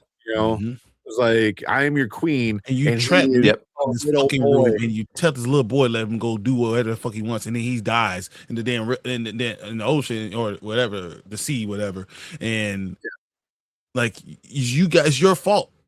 Yeah, Yeah, it's like I'm like you're all morons. But yeah, for me, like the end was like where I was like actually like paying attention. If I should say that, because like the last, I think once they were, because the moment, so she's in bed and she's crying over her son, obviously, and then Damon comes in and is like, hey, they just saw Eamon taken off. Yeah. And she went from what? Like, like that's legit what it was. It was like, I can't handle it. Well, let's go. We got to go right now.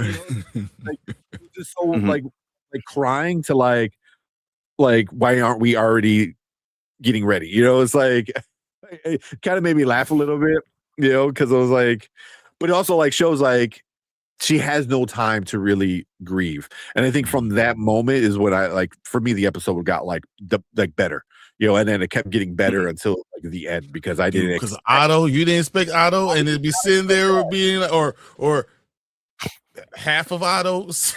I did not expect that. And then he's a dick about it the whole time. He goes, have him do it so I don't get hacked. I was like, you shit, man. Like you son of a bitch. Yeah. And, okay, maybe I'm missing something. Isn't she like, wouldn't she be pissed off as like, you're the reason why all this is happening right now is because you wanted your name to have power. So it's like, you're the one that used your daughter to get to use my horny dad, like you're the reason why, your daughter's doing all this messed up shit, like you're the reason. Like, wouldn't she be like, oh, I want to kill you yesterday? Like, but she has like the sense of like, of this like friendship still, and I'm like, and especially with Otto, it's like, he never had that. Everything was always using. He used you, he used his daughter, he used your dad. Like, it was always that. So it was like, I never got that. I was like, you should want to kill him, So, yeah. Well, I think because she still has that softness in her heart for Allison, which doesn't make sense because she's the worst character ever. You're the best, worst friend, worst mother. You're just awful altogether. I mean, you try to seduce your damn son. You are the worst. Yeah, I forgot about that. Yeah. They said, I'm so disappointed that Emma Darcy will not be nominated at the Emmys this year because the show started in June. Yeah. Yeah. She'll get nominated. I think she got nominated for last season, I believe. Or something like that. Yeah. I think she'll land something for sure. Yeah. Yeah. Delta Dan said, cool. The sea snake is giving his boy his name. I'm wondering what happens to Damon's daughter / Nito's combo if you read the book. I haven't read the book. That's why I can say. I have no idea. I know how it ends. Just because we know the end of the story. Yeah, but like with the details and stuff like that, I'm not like fully sure. Yeah. You didn't pay attention until the end of. I was completely enthralled. Yeah, I mean, I was watching. Like nothing really like got me until, because I already knew she was gonna cry. She's gonna be upset. Obviously, I'm not saying like she shouldn't be, but she's gonna be upset her son died. All the dumbasses are gonna be like, I'm sorry, kill me for it. Was like, kill them all. Yeah, I mean, she should have. Like, I kill each other. Don't leave me out of here. Yeah. What's up, Cheesy? What's up, Cheesy? Yeah. Hey, Cheesy. And, once Otto hear that his grandson fleeted, he was like, whatever, here's my neck. Yeah. Yeah, he was just being a dick about it too. It was like, oh, so like, well, I guess I gotta go say okay because you're one still being an asshole. So, yeah, and then, when Allison sees Rhaenyra on the throne, right, and then sees Otto just headless. Sees Otto, yeah, bruh. Shouldn't Allison be mad at her dad because she figured out like her dad used her? It doesn't matter. It's her dad. I mean, there's a reason he was locked up anyway. You know what I mean? Like, It's not like he got locked up yesterday. Like he's been locked up. But it's like the first time Rhaenyra finally sits on the throne. First time she's on the throne. The next thing she does, she has Otto's head. That's kind of, and Allison's like, so as soon as you get there, I didn't kill all the people for you. As soon as you get up there, you kill my father. That's why she's, I get it. It's like, oh, my dad sucks, but he's my dad. I was like, yeah, but he used you, and he used you. Like your dad's a piece of shit. Yeah. It's like everybody knows. So it's like because like, would you rather have it been your son or your shitty dad? They're both shitty. But at least it's your son. With your dad, you can't claim like, well, it's not, like I have to love him even though he's crappy. It's like where your son is like, well, he's a murderous prick. He's also one of the worst sons of all time, and he's not great to either. So yeah, so I think I was kind of like when she saw and she's like, what did you do? I kind of rolled my eyes. I was like, oh, okay. Hey, would any of this stuff be happening if Daemon was king? Oh, they'll all be dead. Daemon just would have killed them all immediately, and it would have went on. And the next day, he might have kept the daughter alive just to keep the family bloodline going, which is disgusting. But that's probably legit. But yeah. When I saw that, because I'm like, because the auto thing was a surprise. I'm like, ooh, because at this point I'm not even thinking about Allison. And then she comes back in. I was like, why didn't you leave? You had all this time to leave. And she brings it in and she's like, what did you do? Like, kind of like that face of what you do. I was like, you knew she was going to do something. Like, it was going to be somebody. Like, why? How is this a surprise? It's still your father, so I understand in that aspect. So. Yeah, and that's his daughter that he used and abused and like used as a tool. It's like, why would she care? Why would she care? It's par for the course back then. Yeah. So, yeah. So I don't know. I just was just like, okay, we got to keep the drama going. We got to get Allison being mad. That was she's gonna flip flop. She's a fish. This is what she does.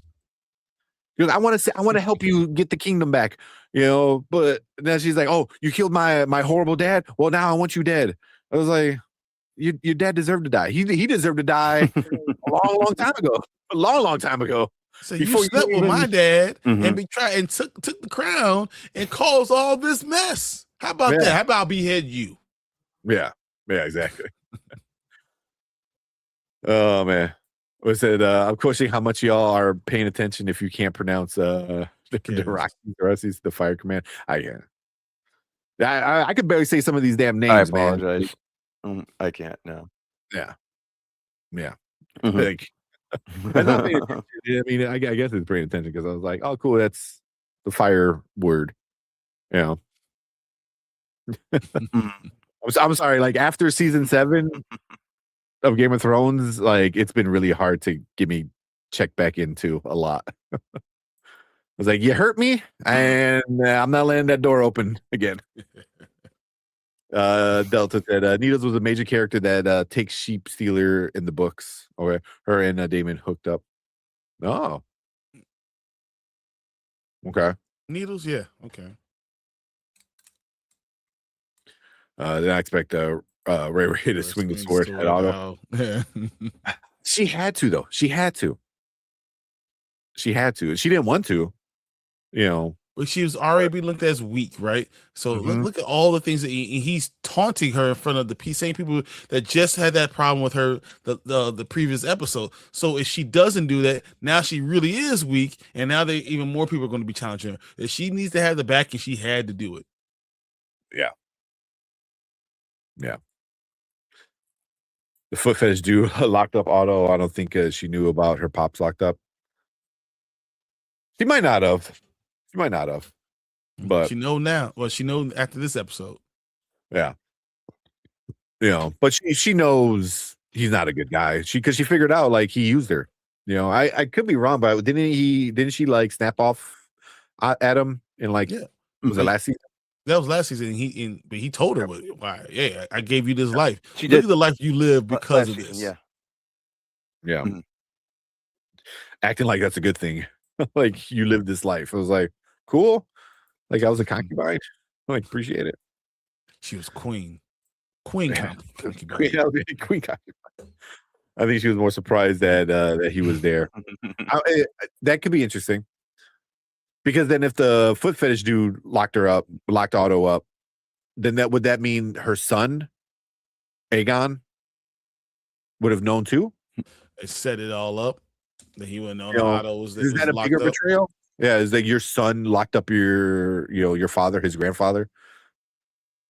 Mm-hmm. What's up, Norma? Norma, Jaquez. And it was said a lot by Daenerys. Daenerys. I mean, they're saying it a lot in this show too. Actually, so I had that video right there that Mama Bear sent us. So yeah, we can watch that after this. Yeah, I sent the pronunciation of it. Yeah. Real quick. Also, Lord Stone Dude took all the go from King's Landing, so Rhaenyra was bankrupt crown. Oh my God, I forgot about that. Yeah. Yeah, they're broke. So they have no money. They weren't able to already pay the peasants. Feed the peasants anyway. So now she's looking like a slumlord on this throne, doing this whole battle or war. It don't look good. Yeah. Yep. Yeah. We'll watch the clip for next week. We'll do that. We'll do that as a separate thing. All right, you want to check out what Mama Bear sent? How you pronounce it? Let's see. So all of the scenes.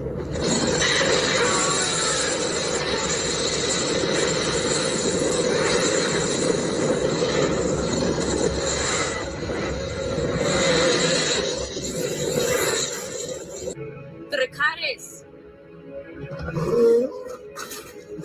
Hey, look at Supergirl.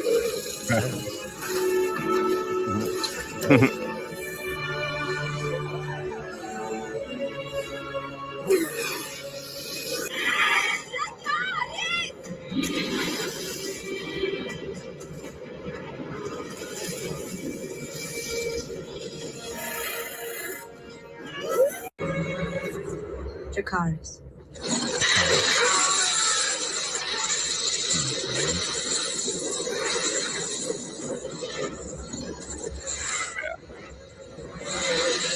A lot of death.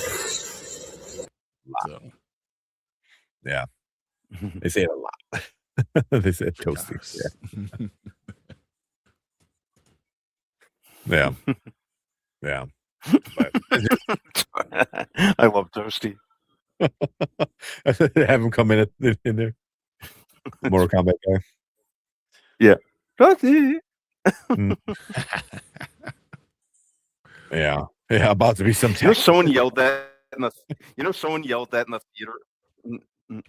Someone yelled that in the theater when Cole died in Mortal Kombat last month. That's awesome. I can't remember if I told you guys about that. Oh man. No, you didn't. That's very fitting though. That's awesome. Yeah. Yeah. My mom said there's another clip. Move the other clip. But yeah. So gets that ready. I don't know. It was a good episode. I enjoyed the episode overall, but the ending was where it was at. I was really I'm like, ooh, okay.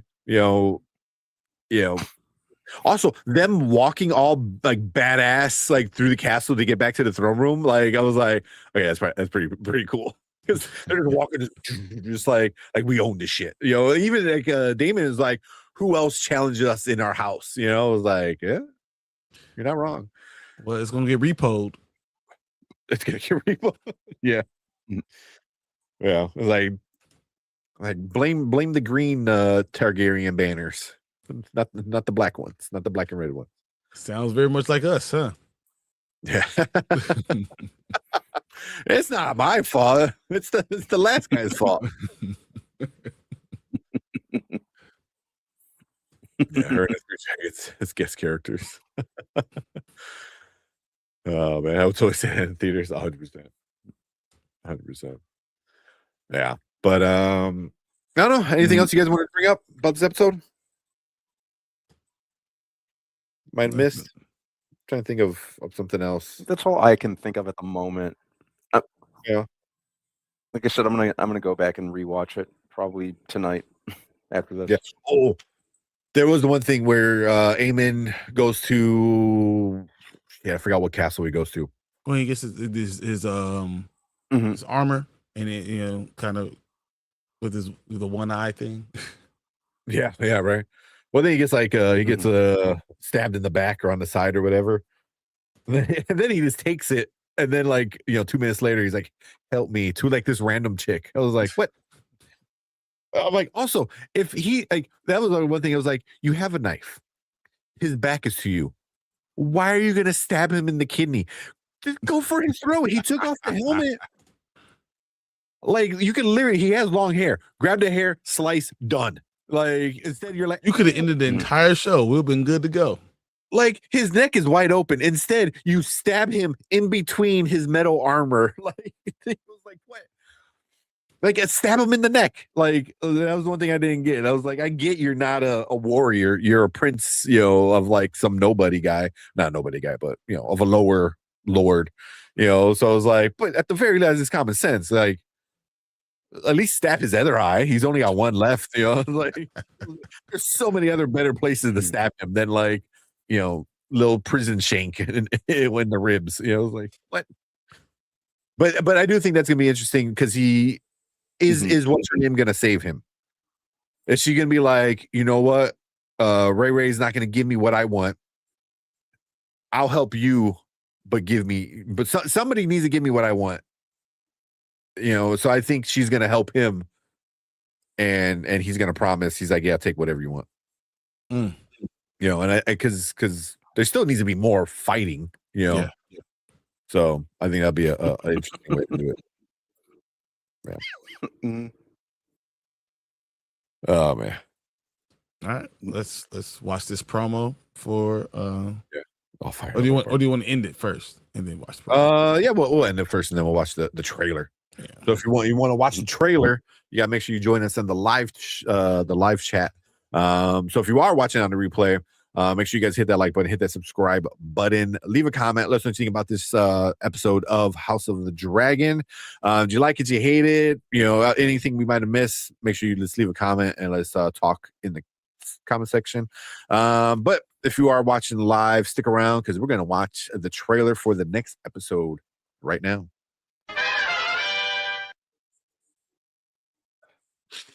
Oh man, I forget nose all stuff here. All right. Me and B finished last week at 12:15. Nice, hey, we're gonna beat the record. Yeah, we're like, let's go. Damon messed up with Allison. Yeah. It might have been the ass. 100%. Yeah. He should have made a deal with her, or at least lure her about making a deal. Right? At least pretend. It was like, what's the deal of lying? Just lure her in. Just come on. Yeah. Oh, he said, what would you guys rate it? The collector said a 10.5. Out of 10? What would you guys rate it out of 10? 7? Out of 10. Yeah. What about you, B? Probably a 7.7.5, 7.5. I mean, like I said, I want to reevaluate it because that's what I do with every episode. But right now, I'd say a solid 7.5. Yeah. Oh, I'm probably there too. Like 7. I'm enjoying the show so far for sure. Yeah. But yeah, once I rewatch it, and then I'm probably once it's all finished, I'm probably gonna rewatch it all in succession, just because, like I said, that's what I do with every season. Yeah. There you go. Damn. Okay, I see you. Damon messed up, not giving the witch the castle. You could have gave her an empty promise. Exactly. Which is going to use Amen. Yeah, I won't say more because I don't want to spoil it out for y'all. Yeah. She's definitely going to use Heron Hall. There you go. Thank you, collector. Yeah, kill Allison too. Oh my Yeah, God. definitely kill Allison. Please. Oh my God. Yeah. Just line them both up. Let's Mhm. go one swipe. Let's go through all of them. Just get rid of the whole family. She's saying, what? The episodes are 9s. I think it's good. It's fine. I enjoyed it, but I don't know. Maybe I don't love the content as much as I did everything else. So that's Yeah. If you told me a 7 or 8, I'll be like, yeah, it's probably 7 or 8. Yeah. It's just it's good. I'm enjoying it overall. For me, it's like I've seen it before and done better in Game of Thrones. So it's like it's not anything new. Like, Mhm. and then for me, it's still like there's no magic. I was like, what the hell? How is there magic in a time when they're talking about how there used to be more magic? So and then especially the Valerians pissed me off. I was like, that's all I fucking heard for 8 seasons. Valerian steel. He has Valerian steel. That's Valerian steel. Now we have actual Valerians. No one's fucking gives a makes shit. sense. I was like, what? So think, okay. So yeah, that's just super annoying for me. Like where's the many face god people? Like where's all these other magical things that we got in the future that they said the past was more magical? And instead they're just like, oh, here's a bunch of dragons, where you're like, yeah, cool. I want the storyline with the dragons, something going on too. So instead I get political intrigue, which what I expected, but I already got political intrigue done better in Game of Thrones until the end. Jesus Christ, that end. Yeah, I don't think season 6 was that good either, but whatever. Well, how many? It was 8 seasons or was that? Seasons? The last 2 seasons were, last 2, whatever the last 2 are. If it's 8, then it's 8 and 7 that are terrible. So yeah, the last 2 seasons were.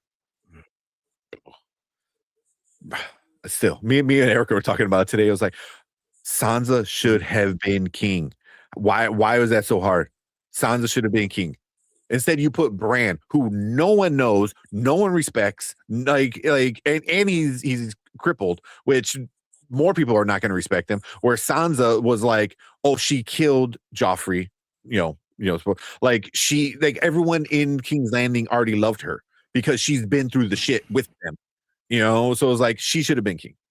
Instead, Bran, because Third Eye Raven, or what I was like, it was so frustrating. Man, as much I love that show, Game of Thrones. It was like the greatest thing on TV for me. For 5 seasons, 6 seasons, it was. And then it just poo-poo to bed. Jamie Lannister, how do you ruin that arc? He had such an amazing arc, and then you just crap the bed at the end where he's like, nah, I still like effing my sister.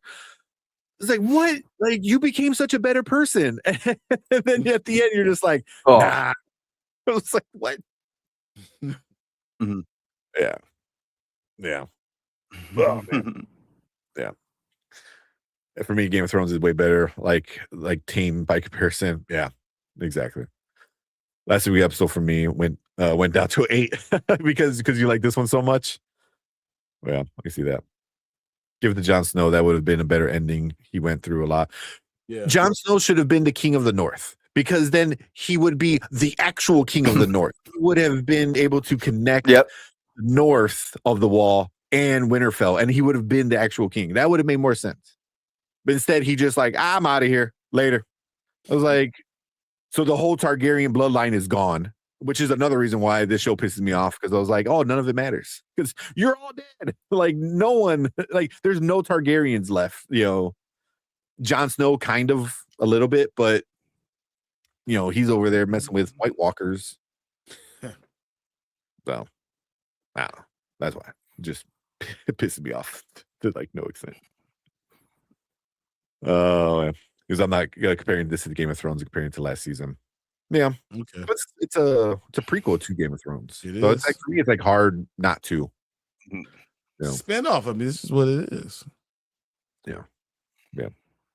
He's related to both. Yeah. That's why he would have been a great king of the North. He should have been king of Winterfell. Actually connected north of the wall with the north of the kingdom. Mhm. Sansa should have been king. Bran should have been just, hand, maybe. It's all stupid. All right. Enough rant.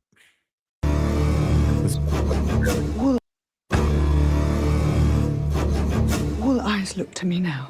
Must justify my father's faith in me. Rule as he would have wished. At any rate, we must begin. There is none yet to control the In the matter of the bed chain. Your resources are small and your hazards are many. Darren Targaryen. He's a claimant to the throne. You're going to have to kill him. You may not rule and remain yourself. There is in you a door that must shut. You will do things that your heart would have recoiled from.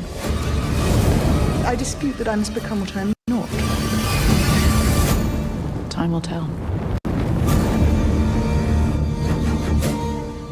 I want you to do the things you didn't want to do because you're a dumbass. Like, it's so. Mm-hmm. You're doing the things you said you're not going to do because you make me doing them. Because your little crazy ass bastards are nut jobs. Well, they're all. I mean, Rhaenyra's kids are not much better. So No, yeah. I mean, that's not her for like sleeping with every man she could. a bunch. Yeah. Say, Yeah. hey, you got a penis. Let's have a kid. I think that's just a Targaryen gene. Is just if you're a Targaryen, you're missing some screws. More or less. Uh-huh. Well. Oh man. But it was good. Asa doesn't look like murderous, but she, it's gonna be interesting to see that.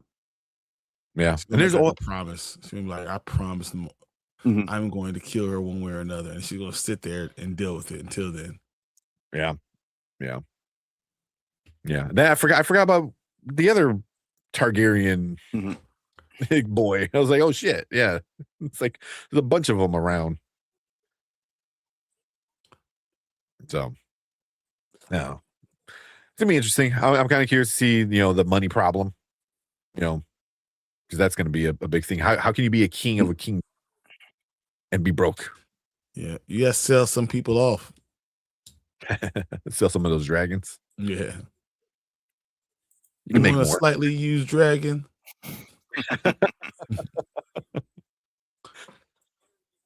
Or is like which one's that has the holes in the wings? So you can stitch those up. Don't even worry about it. All right. Stitch it up. Minor damage. It's minor damage, exactly. It's only been in 1 or 2 battles. Still good. Well, Dan said they went off the books, but they don't want Matt Smith out of the picture too soon because he carried, which he does. He does. The witch is some first men blood / old gods magic. Yeah, we need more of that. Mm-hmm. More More of that. magic. Some magic. Yeah. Yeah, I agree. That feels like just way too absent on this season in particular. But yeah. I kind of felt like something was missing and couldn't quite place it, but that's exactly it. Yeah. Well, I'm cool with that. But yeah, Matt Smith, you don't hire Doctor Who and kill him off that fast. Yeah. He's gonna last until next season when the show's done. So, yep. I wouldn't be surprised if he dies at the end of this season. Ooh, that would really mess up. Rhaenyra. Yeah. Rhaenyra, whatever her name is. Yeah. Rhaenyra. Yeah. Sounds like a freaking disease. So her niece was her aunt, right? Yeah. She said, "I know who would be my first kill off. That fool off or whatever how you spell it got him out of there." Which one? My first kill.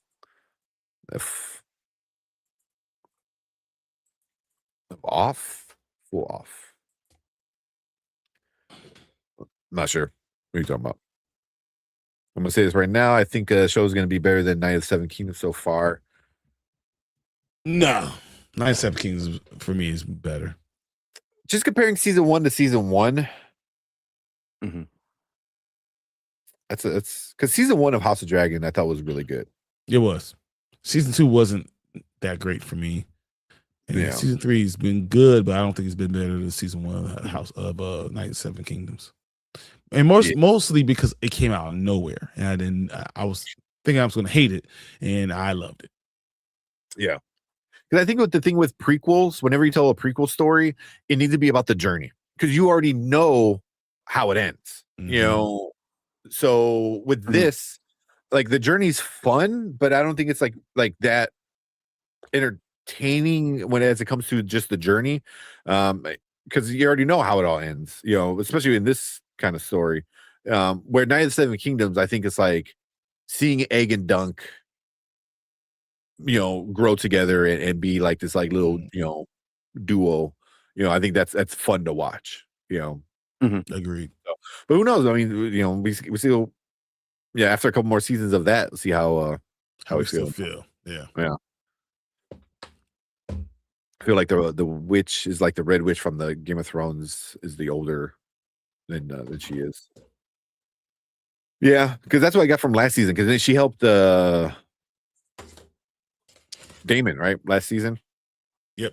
With her little witchy stuff. Yeah. She gave away what she was supposed to give, and you would have been this problem. Dragon Raider. Out of the dude, Damien backhand. Oh, yeah. When he goes to he comes back home, right? And there's the two dudes. He backhands the one dude. It's like apologize. That's disrespectful Dragon Rider. I know he's talking. Yeah. He slapped the shit out of him. Oh, I mean, he was a little shit in the first episode too. So I didn't think we're gonna get the battle by the end of the season between Damon and Aemon. That's like a good build up. You know, but have they really been building that up? We've been waiting for it since season 2, though. So I don't know. Have they this season? But you know, they're on a collision course, and we know this collision course is coming. Yeah, they just kind of. I think they need to remind us that these two guys are gonna fight. Because the last time was when everyone was in the house together, was in the castle, you know, and then them two kind of kept butting heads. But since everything that's gone down, I think I think they need to remind us that, like, hey, this is the fight you guys want to see. That's gonna be a good fight. I don't see how Aemon wins though. I mean, Damon has to be injured, maybe to kill each other. Yeah. I mean, because Damon's a better fighter. He's more experienced, but but Aemon's conniving, and he's going to do something underhanded. Yeah, I can see that. Yeah, I hope not, Collector. If you know, you know. Okay, but I that's gonna be a good fight whenever they do fight. I think we'll see. Who knows? They might do a random thing, and I was expecting Jon Snow and the Night King to fight, and never. Yeah, it's about disappointing. I'm really enjoying more of House of Dragons season 3 than Night of Seven Kingdoms. Night of Seven Kingdoms was just kind of a filler thing for me. Yeah. I feel like this story's been going along so long, and I haven't got exactly what I wanted, so I'm not totally sold. Yeah. Because I think Night of Seven Kingdoms is kind of new. You know, it's a nobody kind of becoming, you know, the King's Guard or whatever the hell it's called, you know, and seeing a Targaryen kind of not want to be king and eventually becomes king, isn't that? And so, not being an asshole. Yeah, no, at least for a while. You know, so like that's kind of interesting. Like there's obviously going to be political intrigue because that's what this universe is, but Mhm. yeah, I find that more entertaining to watch. But Mhm. yeah, but we'll see though. I mean, like I said, we'll see. The Prince was promised was all BS. Oh, jeez. Ugh. Yeah. All because D&D wanted to like go do Star Wars. Because like HBO literally is like, hey, we can do 10 seasons. We'll give you money for 10 seasons. And they're like, nah, KK said we're gonna do a trilogy in Star Wars, so we're out of here. And then look, was it 15 years later, whatever the hell? The worst damn trilogy of all time. Come on, man. They didn't even get it. Like No. they're not even doing it anymore. So instead, like you ruin your reputation about being like the best directors ever, because of Game of Thrones. That gets ruined, and then you don't even get the Star Wars trilogy you were promised. So that worked out for everybody. All right, you guys got anything else? Nah, we can get out of here tonight. Yeah. Oh man, I got some more work to do. yeah. Oh man. All right, cool. Yeah, let's get out of here. But we appreciate you guys. We appreciate Derpy coming in, talking Supergirl. We appreciate Danny coming in, talking Lestat with us. Appreciate all you guys in chat coming in the whole time, hanging out with us. We'll be back. Excuse me. We'll be back Thursday. We'll do Avatar season 2, X-Men. Oh, X-Men. Yes. Let's go. Let's go. Let's go. I can't wait. So excited. What else we got? We got Silo coming out, I believe, this week on Yes, Friday. This week. So Saturday we'll do some Silo on Saturday. So yeah, it's gonna be fun. Yeah, it's gonna be fun.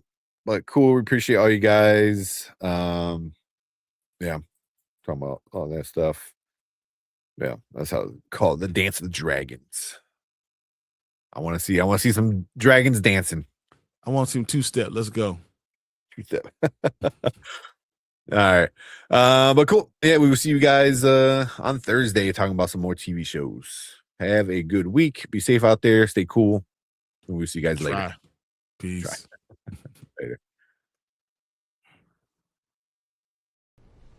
The board has concluded the call.